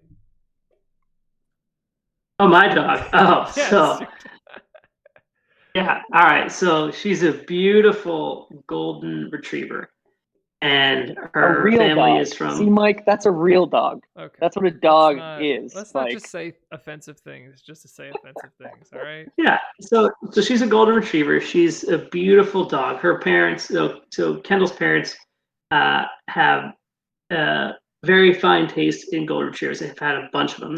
They probably are on like their sixth golden, and so they helped kind of Kendall pick the one out. And out in the the plains of Colorado, you have so the Coors family's from out there. You have tons of horses, Plains. and so yeah, they're the eastern part of Colorado is very flat. Fun The fact. Rocky Mountain So Plains. Yeah. Anyway, tons of horses out there. So the her parents got the idea that they should enter Chesney. So that's Kendall's dog's name, as It's your in dog, Kenny man. Chesney. Yeah, my dog. Did you but- formally adopt? so- Sorry, not gonna interrupt. No, I'm on the paperwork for the Okay. vet thing. So anyway, so her parents like she's really cute too. She's like a puppy. We should enter her into like commercials or show dogs or something like that. And so Kendall is like, yeah, okay, like on my way out, moving west, like we'll bring her through for a shoot. And so she does that, takes the dog to like a open call or whatever it is, and Chesney gets chosen because she's a gorgeous little puppy. And if you recall the ads where the dog like kind of befriends the horses, the Clydesdales, the Budweiser Clydesdales. Remember that ad? Yeah. Yeah. So like the dog like grows up with the horses and he thinks he's a horse. That whole bit. You remember that one? That was your fucking dog? Well, so Chesney makes the casting call for this ad because they also have to have like 4 dogs for this, right? I think I know what's coming, but yeah, keep Yeah. going. So they need 4 dogs, and I think Chesney gets chosen as like this. So not the newborn, but like the second puppy because she's pretty young. She's 5 now, so yeah, that would have added up. So she's 5 now, and she was out there. She was probably like 1, I guess, when that happened. So she's at like one of the shoot days, and I don't even exist at this point, by the way. Like she and I don't even know each other. This is before she gets to Hawaii. But so the dog is at the shoot. I don't know what it is. Like they're at the commercial thing at one of the ranches out in wherever in Colorado. And Chesney is a very inquisitive dog. And she sees these freaking Clydesdales. And she finds herself on the wrong end of a Clydesdale hoof and gets absolutely socked in the face. And now she looks like she got kicked in the face by a Budweiser Clydesdale horse. That's what happens. So she's not in the Super Bowl ad, and now she just has like this outrageous underbite, and you have to tell the story anytime somebody sees her, and nobody believes you. Yeah, Great story. so Yeah, so they So came she through. They came through, and one of our dogs has an underbite just because she's a mutt, and like this thoroughbred, beautiful golden retriever comes through, and it's just like this little underbite. I was like, what happened? Did they pay you guys off, or did they pay her off for that? Like that? Did they? like I wasn't around. I assume they paid the vet bill, but Man. yeah, so she's not in the casualty of Clydesdale number 4 on the left. What a tragic show business Yeah. story. Like her Truly, big break, yeah. and now like Yeah. she's just ruined. I bet on that commercial they don't have that like no animals were harmed during the filming of this commercial. No animals were harmed by One. humans would be a totally Yeah. would be a totally fair lawyer speak for that. Yeah. That is a great It- story. It's a tragic thing, but what are you gonna do? So we still love her, and she is she's trucking along. She's fine. What a fighter though, by the way. That's like the Tyson. It gets a shot at your jaw, and like you continue to live. Like good on you. That's like that episode of The Simpsons where Homer just Yeah. stands there and gets pummeled in the face until the other guy just tires himself out. Yeah. Can you still reference The Simpsons, by the way? Does anyone get that? I don't. Yeah, probably not. I don't know. I remember that episode, but that's at least a 20-year-old episode. I mean, you're our viewers, so if you get it, That is true. It's prime reference. So. I have rated and given a 5-star. I did not give it a comment though, but I did 5-star on Apple Podcasts. So We need those comments for the stats. I know. Do we? I know. I don't know. Yes, that drives up your visibility. Yeah. It's all about click think. through and impressions. You should know this, Matt. You're in the industry. Yeah, it's capital E engagement. Mike still hasn't decided whether or not he wants people to actually watch this podcast or not. No, it was stated from the beginning. I did not want anyone to watch the podcast. This was purely for us. And but every once in a while, you're like, well, what would we do if we wanted people to watch it? No. This? That's not because I want to do it. I'm just interested in, because you work in the entertainment industry. If we actually wanted to do a podcast that people were going to listen to, other than the people who were on the podcast and the people that were coming up to be on the podcast, what would we do? Obviously, everything would be different, but what would we do to actually make it successful? Yeah. I mean, that's a much different conversation, and it would be less fun because we couldn't do what Brendan talked about when he came on, where it's the fact that we get to have an excuse to talk to our friends for a half hour when usually we wouldn't, which I think is more admirable and a lot more enjoyable than trying to figure out exactly how to mine this thing every week so that people, because that's not fun. Yeah, exactly. And then we'd have to hire an editor and do daily uploads, and it wouldn't be fun. Yeah, it's not fun. Yeah. There's a lot of unbearable parts to listening to podcasts or really trying to hit it, and Portlandia just tears it apart. If you ever seen them spoofing the true crime the true crime podcast, where the police chief's well, they told us we could either get body cams or let podcasters walk around with us for a month. So we chose the podcasters, and they have a violinist, an accordion guy walking around doing live sound effects and stuff. That's funny. I was actually going to ask you about that. So what podcasts do you watch, homie, besides ours? Do you actually watch any other podcasts? What are your go-tos? I don't watch any podcasts. I listen to podcasts like a human. Yeah, Mike, you have to. There's this great divide in how me and you consume media. Yeah, if there's a point in my day where I can just listen to something and not be in front of a screen, that's not good time for me. You know what I mean? If I'm... Wait, so you don't want to be in front of a screen? That's what you're saying? No, he's in front of a screen all the time. When I consume media, I'm in front of a screen, or I'm not. I'm doing something else in the real world. I don't have a long commute. I don't have... there's nothing... Yeah. So I've been listening to podcasts since 2006, probably. Because when I moved away to college, I downloaded my hometown 93.3 WMMR, Everything That Rocks in Philadelphia. The Preston and Steve Show. I would download their show every day, and I would listen to them on my way to class and stuff in college. And then, wait, what was that sticker you had on your laptop? Probably 93.3 WMMR, Everything That Rocks, but it was Preston and Steve Rocks, or Gadzooks. Those were that's what it was. It was Gadzooks. Yeah, it was the Gadzooks. Yeah. I don't know what I tried really hard to remember that and I couldn't remember what it was, but I wanted to find an ad and play that during the ad before we let it. But I couldn't. And I was like, if I text them about it, it's gonna ruin it. I just gave you everything. I was like Garooks, it was something with a G, and it was silly sounding, and I was Googling around, I couldn't find it.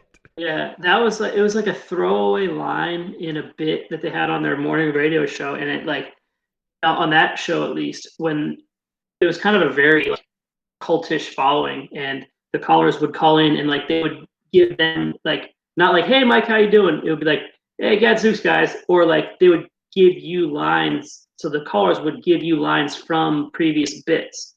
That was how they would say hi to the show to indicate that they're longtime listeners. Yeah. So I don't know you guys don't have a catchphrase or whatever like that, but if there was a bit if there was a bit that you guys did that was that really took off, and someone would quote it back to you in episode 50, let's say. Okay. That's kind of what Gadzooks was. Anyway, so I would listen to that show every day for years. And so then is that even a podcast, or is that just a morning? It's just a recording of the radio show. Is there any difference between a podcast and a morning radio show? Well, it's not live. No, except for recorded. You listen to it later. But I mean, No, but so those guys put out 3.5 hours of content 5 days a week. every day Hmm. or every week for years. So and it's weird, but I was telling Ken about this a while ago.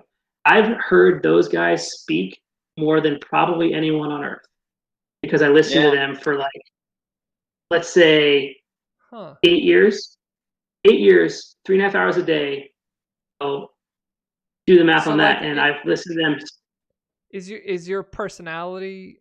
Do you find parts of your personality like coming from them, like opinions you have, or thoughts, or ways of thinking, or Maybe not opinions, but like I like to think I have like decent comedic timing and like know how to shut up when people are talking. And I okay, think that that's part of Yeah. listening to a show yeah. when you know that people talking over each other is infuriating. So that could be part of it. But so I listened to that show for a long time. I listened to Freakonomics. I have a History Extra podcast from the BBC. I listen to the Bible for Normal People. I have a couple of murder podcasts that Ken and I listen to on the way on like the drive. So Um, sorry, I'll let you finish. yeah. So and then what else is out there? And maybe it's like news in Spanish or French or whatever language I'm trying to like kind of up my game on, something like that. And then recently I've listened to, like I said, your guys' show. So that's more content than I possibly ever Yeah, really listen to. But I was gonna say, do you listen to anything every single week, or is it all just like I've got some time and I'm gonna grab the most recent episode of this? Or so I'll only keep what I think is interesting. So, okay, for example, like the BBC will do like something about like everything you want to know about the Tudors. Well, hand up, I don't want to know anything about the Tudors, but I I do want to listen to episodes 1 and 2 about like history of the Roman Empire or Alexander the Great or whoever like that. Like that's interesting to me, so I'll keep that. So then in my car, when I put something on, I know it's already pre-screened as like content that I would want if I'm not like looking down at the screen to like really pick something. So I only carry around stuff that like I genuinely want to hear. And you can't, so I think this is one of the big differences. I'm going to assume this, but you can't listen to anything or consume content at work or while you're working, right? No, I can now. I could. Now you I can. don't. Okay. I could, but if you're But you don't. there are Yeah. there are certain places you can't go and bring anything electronic, and so that would obviously be some of that. But it's also not. You don't work in like a cubicle farm environment. Like Yeah. yeah, if you're working, you're either doing stuff or you're at your desk doing paperwork or whatever. But you're like right now is unique because I'm like in an office by myself. So I easily could, but I just don't because it's not really part of the culture where I work And at I think that's all. a good, I think that's a good thing. Like we've talked for, the last however many years since we've been in college, 1,000. And I'm always interested that you're not in the same rhythms that we are, where I think a lot of people listen to content passively, right? Like Mike, you're going to be listening to podcasts or watching stuff while you're working. yeah, And like, that's great. But it also, I think, is desensitizing in a lot of ways, And so like when you get to listen to podcasts and stuff, Brendan, you're not, like layering it over work you're doing or another like layer of attention that you have. So I always am jealous of you that you're experiencing all this content in a way that I think we can't experience it anymore. Like we're doing a lot of to screen, to listen, to voice, like Mike, you're talking about, you're probably watching stuff while you're working. yeah. Like it's a very different type of consumption. Yeah, there's not really a second screen, let alone a third screen. But yeah, it's just it's very uncommon for someone to like have headphones plugged in. Like some people do, but they're definitely not like you can't even like watch videos and stuff. It's not like you can like click around and watch the Masters like I used to in my old job when I was at the bank. Like and even the Masters has that nice little button. It's like boss mode, and like Excel comes up or whatever. Like fake Excel comes up, so you don't get yelled at as you're listening to Rory like drain a putt from 25 feet or whatever. so that's not part of it. Like if you're working, you're working, and if you're not, like you Yeah. have like the Masters on the big screen or whatever if you have one. So for me, it's only been for years, like on the commute, and I consume and like retain everything I hear, like big time. I could tell you that I've probably learned more listening to stuff than I have reading, and I read. I by choice or by fun, I read all the time, but I retain so much more if I hear it. And I can even remember a lot of times like where I was when I was like driving and I heard whatever discussion about any given topic, and it can go back years. So like I'm an auditory learner, and so podcasts for me are more fact stuff or things that are like interesting rather than like kind of like comedy driven or like kind of like with like bits and stuff. It's not my thing. It's more like You're active listening. That's dude. That's valuable as fuck for sure. yeah. Well, Yeah.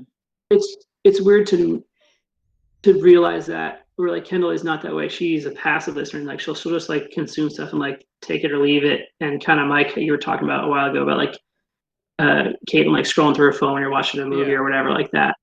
Like if Kendall leaves the room, like I'll pause whatever, like a podcast or a show that we're watching. Like she doesn't care, but for me, I'm like, if I left the room, like you better pause it because I'm gonna rewind it anyway if I don't like know what happened, you know.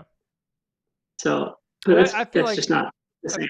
I feel like for me, media falls into like either of those categories. Like there's some things where I'm like, yeah, I can passively listen to this and it can be on my second screen and I can glance over at it, whatever. And then there's some stuff where I'm like, okay, no, this is going to get 100% of my attention. You know what I mean? So I feel like I go back and forth. Hold on. I'm actually going to pull up what else I have. So there was a couple other ones. Sex with Emily. Every now and again, I'll listen to that one. And then Part of My Take. So those are two that I have. Oh, and then my buddy Jonathan has one. Dinner Guest Rejects. He's a friend of mine, and I just download it. I don't listen to it, but he's a friend of mine, so I download his podcast and I give him 5 stars. Gotta boost the numbers a little bit. Yeah, no. But hey, success story. He and his buddy, they're on episode like 50, and it's just about stuff, and like how they're doing in life, and I have listened to a few episodes. Yeah. But like, so I'll do that, and I'll listen every now and again. He's one of the more like talented and funny people. He's written 2 books. He's our age. That's pretty and cool. Like, yeah, he does. He's like one of those guys that he grew up in. His dad is his dad was a pastor in Ocala, Florida, and he grew up. In one of his books, he shows you his like issued schedule in like school growing up, and every single day he was at church in some capacity. And his first book is about like growing up in a Pentecostal church as like the preacher's son, and then like getting out into college and the real world and like trying to adjust his beliefs with like the outside world and like realizing that his upbringing is so vastly different than other people. So it's a really interesting perspective on, because he's a normal guy and he's a fun dude. And like also from church. When I lived in DC, yeah. So he was up there when I was starting to go to church, and then and all that. So and then his just a very different background and really interesting stuff. But yeah, he and his buddy just started a podcast and started talking, and they're 50 some odd episodes in. So I think that I've said this before, but it's like I feel like starting and this isn't my mind, but starting a podcast is a new like let's start a band. Like it's just it's like what people do to like, all right, well, we got nothing better to do and we got some time to fill here, so we'll just pick this common thing and then we'll run with it for a little while. Yeah, you never know where it goes. Like that's with anything though. It's just a different form of really art. It's just that format didn't exist in the 70s, so people didn't do it. But if it did, if this technology did exist back then, that somebody would have done it. Like, Andy Kaufman would have had an awesome podcast, probably. Yeah. Probably would have been pretty cool. But that wasn't a format, so they all had to do, this. Can you imagine like Eddie Murphy on a podcast in the '80s, like in his prime? Like, Yeah. it would have been really funny. Yeah. Yeah. So yeah, I feel like there's that whole even not even just podcast, but like all the social media and everything.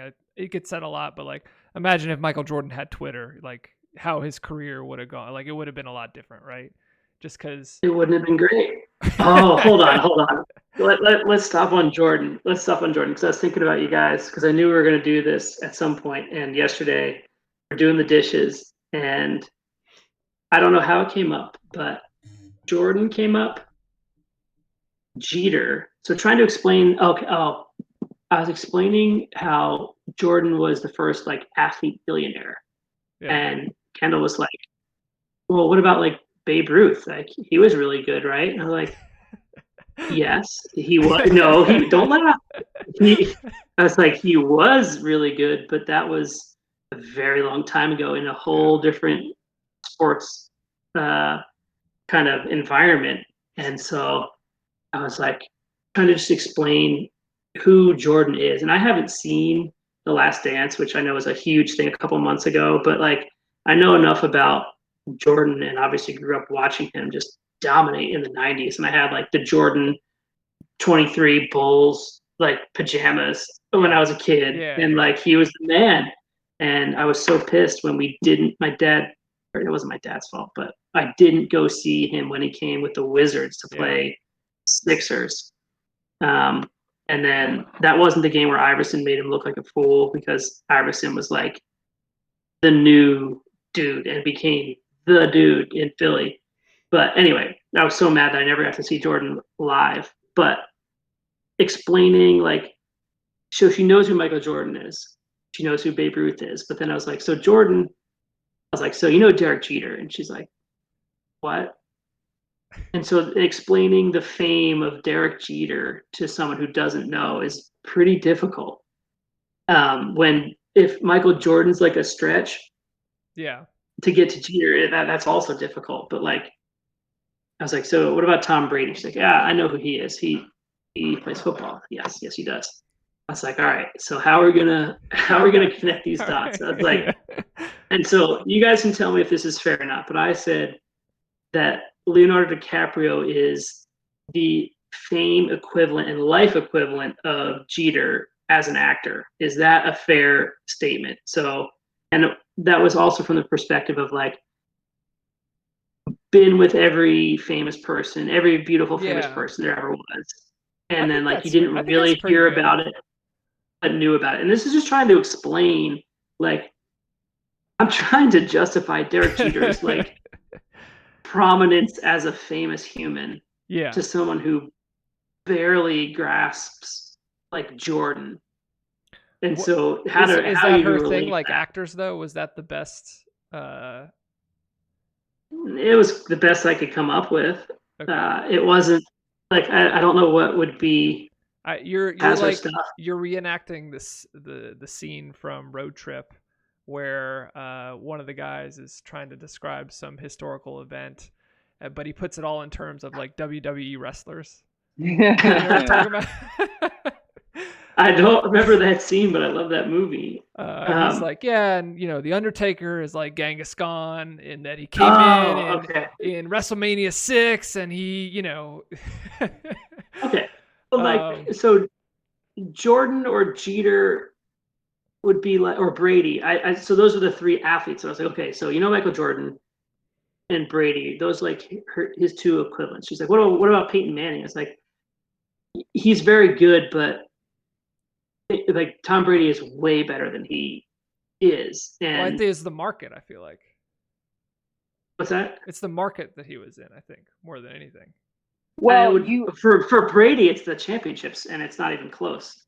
But yes, I know. If you're talking about popularity for your wife now, or somebody that's not a sports fan, like Jeter and DiCaprio are a good comp because they were very successful at what they did, like sports and movies. And then they also were like a famous person outside of that in a similar way, right? They were like, dating a lot of women and famous outside of Yeah. their sport.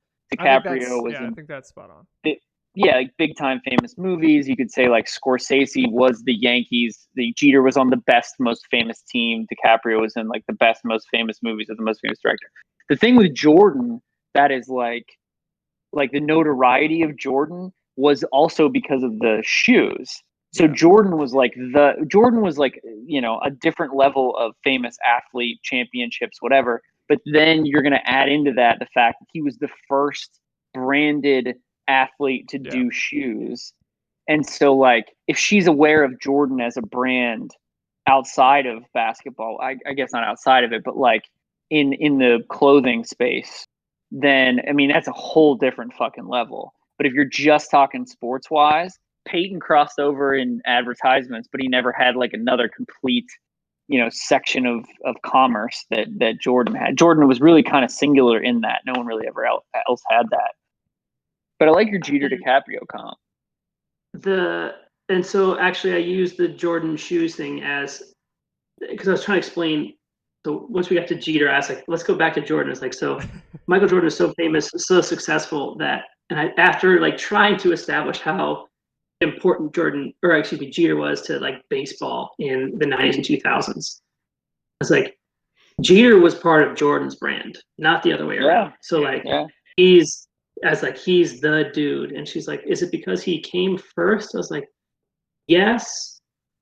And he came at the right time, and he just like found the right company. Like I didn't see, like I said, I didn't see the documentary, but I know that like Jordan didn't want to even go with Nike, but like something happened where he took a meeting, and the rest is history. And like that iconic like photo, it just like the Jumpman like became its own thing, because her original question was like, what is Michael Jordan doing now? And I was like, I don't know. I know he owns the podcast. Cash and fucking checks. He owns a stake in an NBA team, a majority stake, I think. He's now he is he's one of the majority owners of the Hornets. She's like, she said, does he have any kids? And I was like, I don't know. He does. Yeah, and I don't know who he's married to. 3 kids, 2 boys and a girl. Well, dude, you like watching The Last Dance is a lot about his basketball life as well, but like people forget. His dad was murdered. Yeah. Like his family life is very, he divorced from his wife. Also, like you say, if Jordan had Twitter, if Jordan had the media coverage that everybody has now, his legacy probably would be a little bit more checkered than we think it would have been as far as gambling and all this other kind of stuff. But yeah, he's got 3 kids. One of them played, I think 3 sons. One of them played college ball, or 2 sons and one of them 2 sons and a daughter. Yeah, maybe it's that one of them got to D2 or small D1 or I think college ball, but you should watch Last Dance. Is I mean it's not the best documentary ever, but it's nostalgia porn. I mean it's just awesome shit for however many hours it was, 10 hours or 9 hours or whatever. And it does a pretty good job of showing that like they hit that intersection of like his dominance and then the like global marketing and like boom that hit, like not just national but like global, like, and then the dream team and it became so big. There's a 30 for 30 before that about Sonny Vaccaro. I forget what it's called. And that's about the transition from shoes being shoes to AAU basketball and shoes being tied to Jordan and specific players. And like the whole 30 for 30 is about that. That's the one to watch if you want to figure out like how Jordan became this iconic brand and how he started, like essentially how he started individual athlete brands.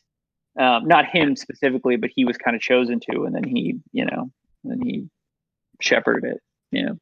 He became the one. I would love to see, and I don't know if it's out yet, but like whenever they do like a multi-part series on Allen Iverson, because growing up he was like my Jordan, at least. Like he was the man, and he was unstoppable. Like he and his background is so insane. Dude, they've done 2. There's one. There's a 30 for 30, and then there's I think Showtime did one. Wait, on him. isn't the Allen Iverson one the like part of the tipping point that made Michael Jordan want to do his? Did you hear that story? I feel like that sounds familiar in the he- sense that so- one of the Yeah, Michael Jordan watched a documentary. I Yeah. think it was about Allen Yeah. Iverson, and he was like, "Oh," it was kind of one of the tipping points to being like, "Okay, yeah, we can finally let's do this." So I have a spicy Allen Iverson take that I've had in my back pocket for years. Are you ready for it? I think so. 'Cause I could talk about Maybe. Iverson. I could talk about Iverson forever. Like he was so interesting as a kid. But now looking back, if Allen Iverson was born in Brazil, he would have been the greatest soccer player of all time, and it's not even close. Yeah, he could have been. Yeah, 5'11", quickest, he's built like Athlete Neymar. in- He really is built he- like Neymar. Yeah, but he's quicker. He can jump higher, and he's way tougher. He was 5'11", maybe probably 5'10". He would go to the foul line 14 times a night, every night, for years, and he was a scoring champion. Like that, he put his body out there and could do things with less that no one else could for over a decade. Like if you put that on a soccer field at 5'10", which is like a dominant height, Yeah, but with the leaping ability that he had and like the toughness, like, and he was so fast. Like look at his agility in football and in basketball, and like he But- just would have been unbelievable. well, let me ask you this though. I feel like in soccer, there's a level of conditioning that you have to get to that is only acquired through intense endurance training and practice. Does he practice that enough? comes later. Does it? Well, famous. Well, Like- it's no, that's such a setup. That's such a setup, and that's such nonsense. So the toughness thing is that's where you get that answer. Like he didn't have to run 5K because that wasn't part of his sport, but he worked out enough to have his body last. He played every game. There was no such thing as like the resting back then. Like he went out Oh, I every mean- single night and got. Yeah, for games. He didn't get Well, he didn't get rested, but he had to keep Yeah. himself up. But because he was going to the foul line 12 to 14 times a night every single night, weighing 160, 170 pounds, and that's when the dudes were huge. Yeah. You know, You're So, comparing like Mike, you're comparing like the end result of what the sports are. But Brendan, the comparison honestly is very apt because a lot of people will say like, what if LeBron played soccer, right? They'll do this like American Yeah. athlete peak of he whatever. could be a And- goalie, well, yeah, that's not necessarily Maybe. true. because, maybe, like, but we had he an doesn't example- translate. Yeah, we had an example of that in like Josie Altidore, right? Like very big, athletic, Oh, yeah. physical, fast, whatever, but his feet weren't there. However, the thing with soccer players like Messi and Suarez and old Ronaldo and all these guys, like they came from a very poverty-stricken, the only way out was soccer, playing futsal in like the alleys and stuff. And AI was one of the first kind of basketball players to come from like that inner city, Yeah. like no, like it wasn't like a prep school, it wasn't whatever. So in that, he is very similar to a soccer player in the way that he came to the NBA. So like I would usually say I don't agree with that sentiment, but for AI, I would say that's pretty accurate. Yeah. Yeah, I could see that. I could see The it. body type, like kind of a similar. He's actually smaller than Steve Nash, but Steve Nash was a phenomenal soccer player and kind of in that same zone where Steve Nash's incredible dad, vision. I think, was a professional soccer player.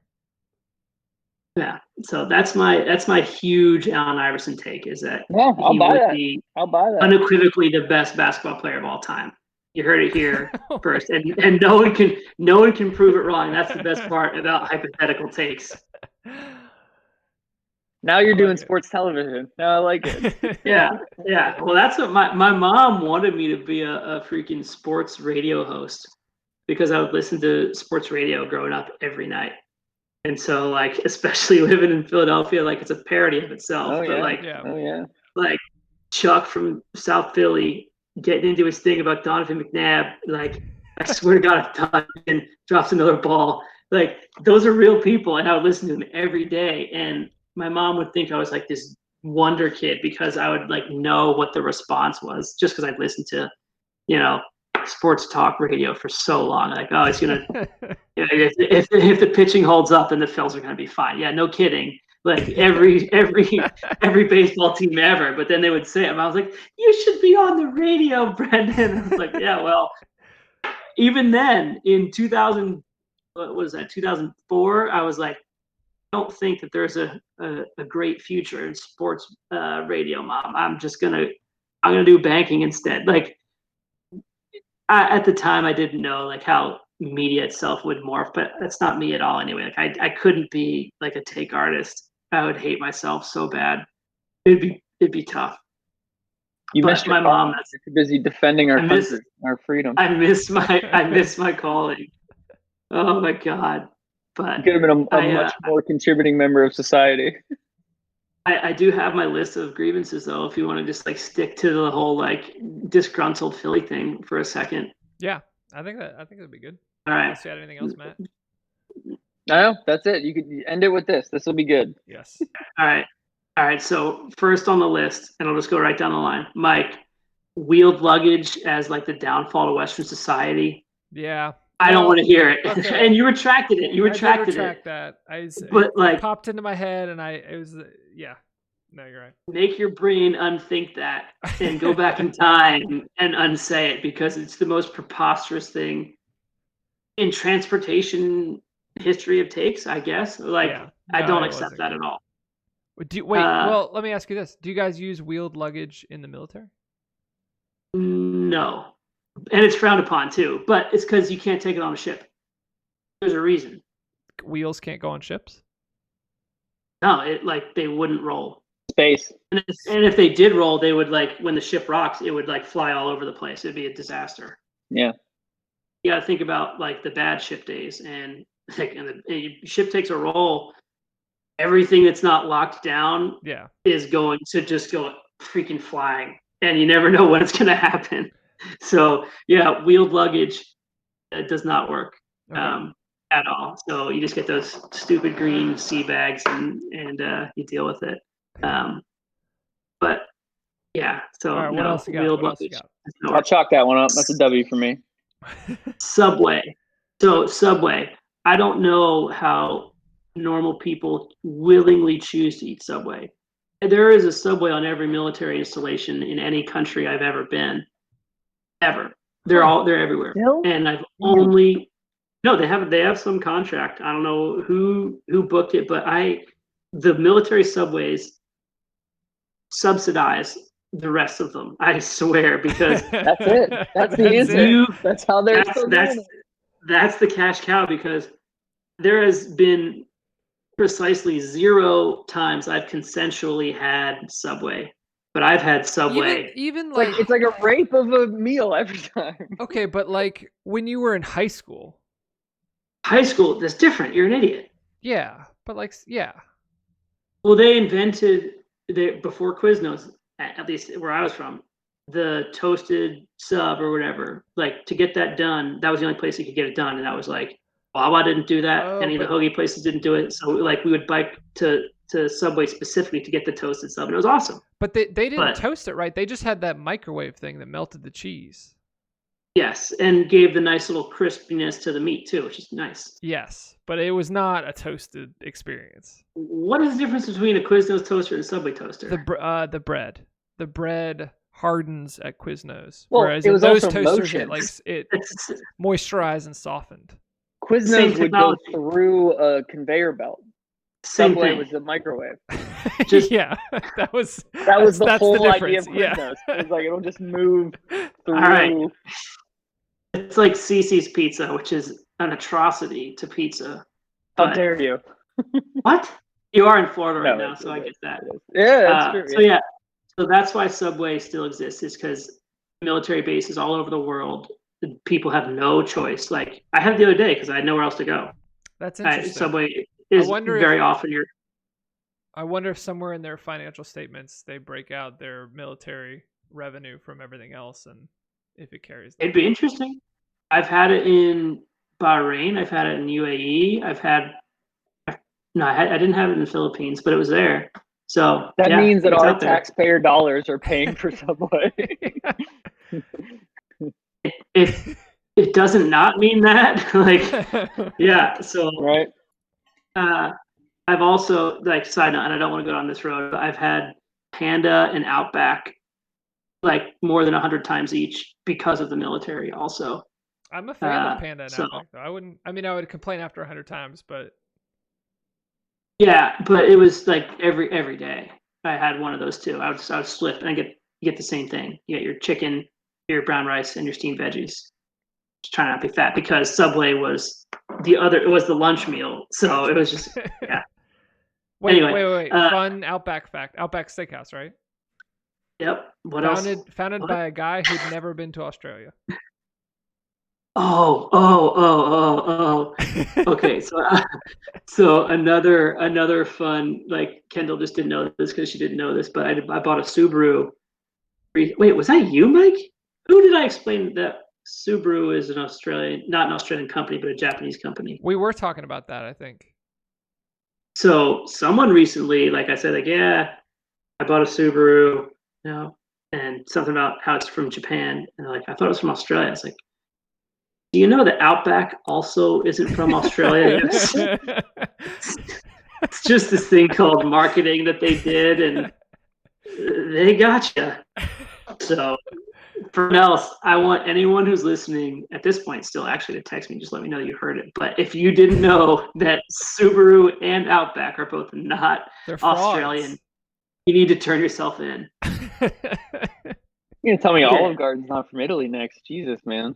Oh boy. Well, Okay, the third one, the Zuckerberg sunscreen thing. So I haven't seen whatever photo you guys are talking about, but you guys were furious that Zuckerberg. You don't have the was wearing- internet? I just didn't care enough to look it up, but because I already think I know the answer. So, one, he has a house in Kauai. Yeah, that's like a big thing. He's Yeah, like he's- taking over the island. he's People are buying pissed. up the land. Oh yeah, people are super pissed. Yeah. Like, As they should be. development is not okay on like the outer islands. So like, Kauai is like maybe 50,000 people on that island, and yeah, they're pissed. But I imagine that the photo is like all of like super white, like zinc, like here, kind of in the cheek, like around his nose area, and kind of like out like towards his ear, or is it everywhere? Dude, it's like a circle. It's like a circle. It's like he's wearing a mask. Yeah. So a lot of surfers will do like the kind of under the eye thing and around the eyes and out to the nose, out there. And I thought that that's probably what it was from. If it was like paddleboarding or something, or like He was something like that. Z-foiling. He was on one of those fucking surf. Oh, boards yeah. with Yeah. Yeah. Those things are pretty cool. E-foil. Yeah.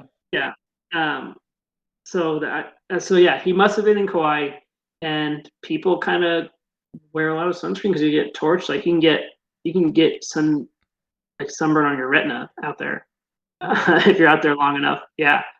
You're pro my pastor Zuckerberg has too. that. He's just like you, Mike. He's fucking pro Facebook. That's fine. Yeah, That's I mean, okay. that's why we brought him on.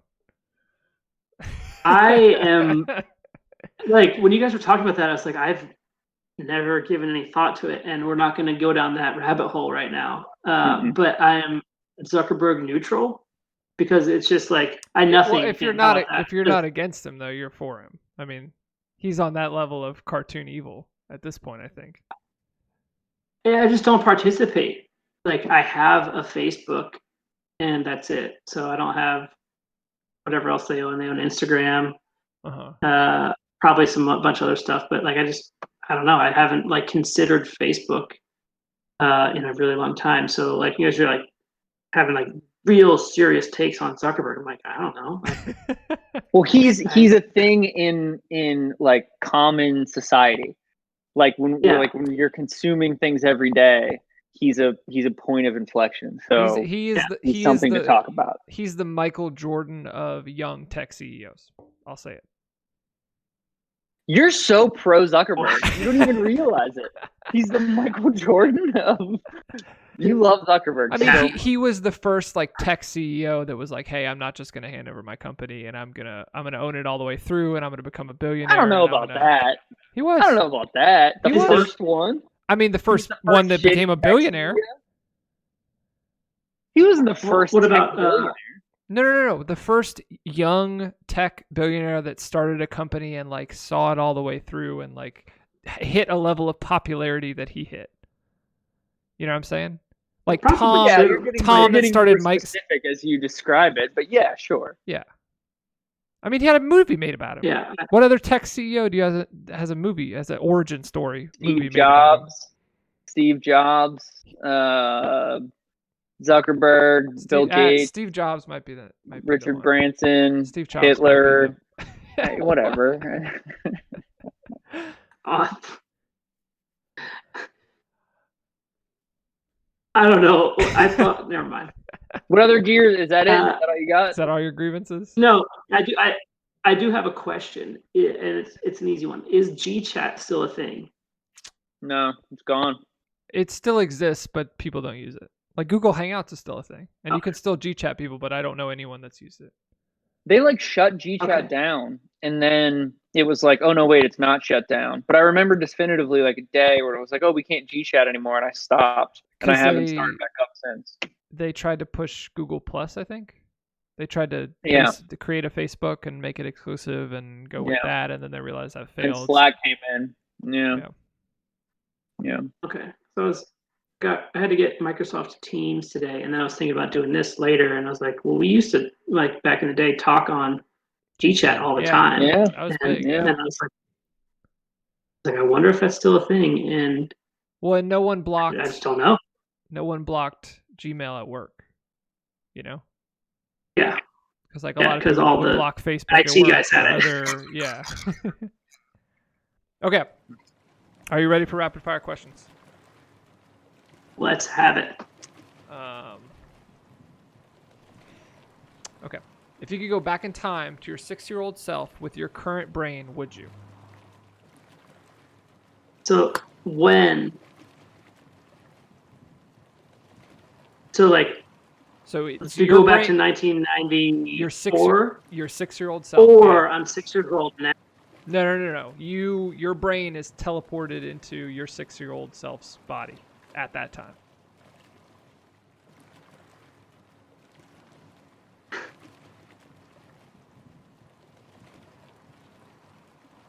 I think I would, man. You would. There are, yeah, like the correct answer is no, and the correct the correct like sentence after that as well. I wouldn't be where I am today if I hadn't done all this other stuff. But like, I got really, really, really lucky.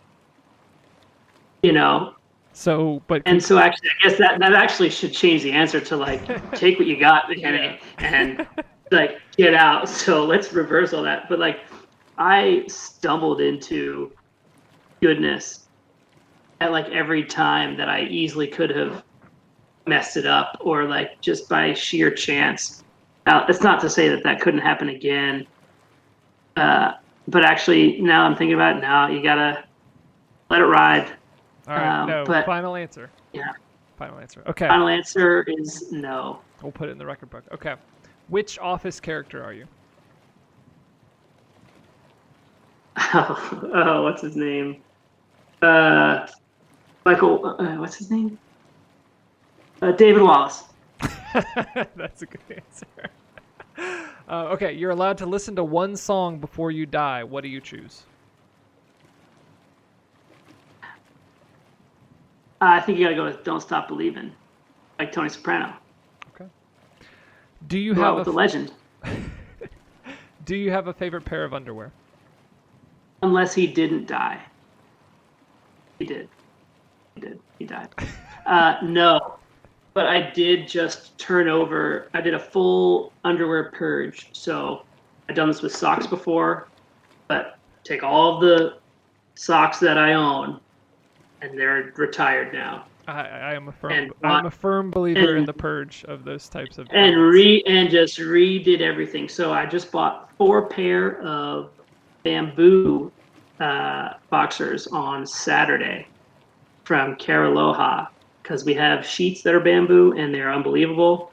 And the store had 60% off, and it was buy two get two or something like that. And so I was like, let's buy some bamboo boxers. So I've never even worn them, but I can guarantee you, this is a homie guarantee, those are going to be my favorites, the gray ones especially. You're So showing your full island self right now. Okay, yeah, this is a new one. If Caitlin and I died in a house fire and our will God. requested that you take one of our dogs, who would you choose? Oh God, neither of them. There's 3. I would take Loki because I know that there is one named Loki. The other two, I don't always remember, and I talk around it. Okay. Can I answer this question? No, you can't. I'd take Kaya, your fucking daughter. We wouldn't. Okay. Yeah, Yeah. yeah. Okay. He didn't say the daughter. Kaya was was not tragically an option. killed. We I have like the dogs. I other like solutions the for dogs Kaya. It's just better. one of the dogs. Okay. Yeah, Also I a would new take. one. I would take Loki. Did you Yeah, drink Skylar out of would take the garden that. hose as a kid? Of course. And if so, would you drink out of the garden hose today? Yes. Like of all the things in Florida that will kill you, that's one of them. But True. there's a lot of other ones too. So yeah, why not? Okay. Last one. Marry, fuck, kill. Channing Tatum, Ryan Reynolds, Ryan Gosling. All right. So you marry Gosling, you fuck Reynolds, and you kill. There we go. Marry Gosling. That's What's the acceptable. other one? Who's the third one? Channing Tatum. That's Channing acceptable. Tatum. You kill Tatum. Yeah. That's an acceptable answer. Okay. Yeah. Yeah. That one's tough because like Ryan Reynolds, he is kind of like a Zuckerberg for me where I haven't like considered him in so long. Like he's not in my sphere of anything. Where Gosling is hilarious in Crazy Stupid Love, and then 21 Jump Street is how I know. What's his name? It's funny because And- of those 3, I feel like Ryan Reynolds is the most relevant today. Well, I never saw the whatever that movie is, the Spider-Man spoof movie. Deadpool. That's Yeah. the Deadpool. Yeah, I never saw that, and I know that like did really well, and people thought it was hilarious and whatever. But besides him being married to Blake Lively, who is around, like I think they're just like living like a nice, quiet, we can do whatever we want life, and they haven't entered my like brain in a very, very long time, except for like Van Wilder, and then that one time that he had that movie where he's like in a coffin or something, and the whole movie is shot with him in a coffin. Yeah, What? Ryan Reynolds. I'm pretty sure Ryan Reynolds has a movie where he wakes up in a coffin, and he has a Are cell you phone. thinking Blade Trinity?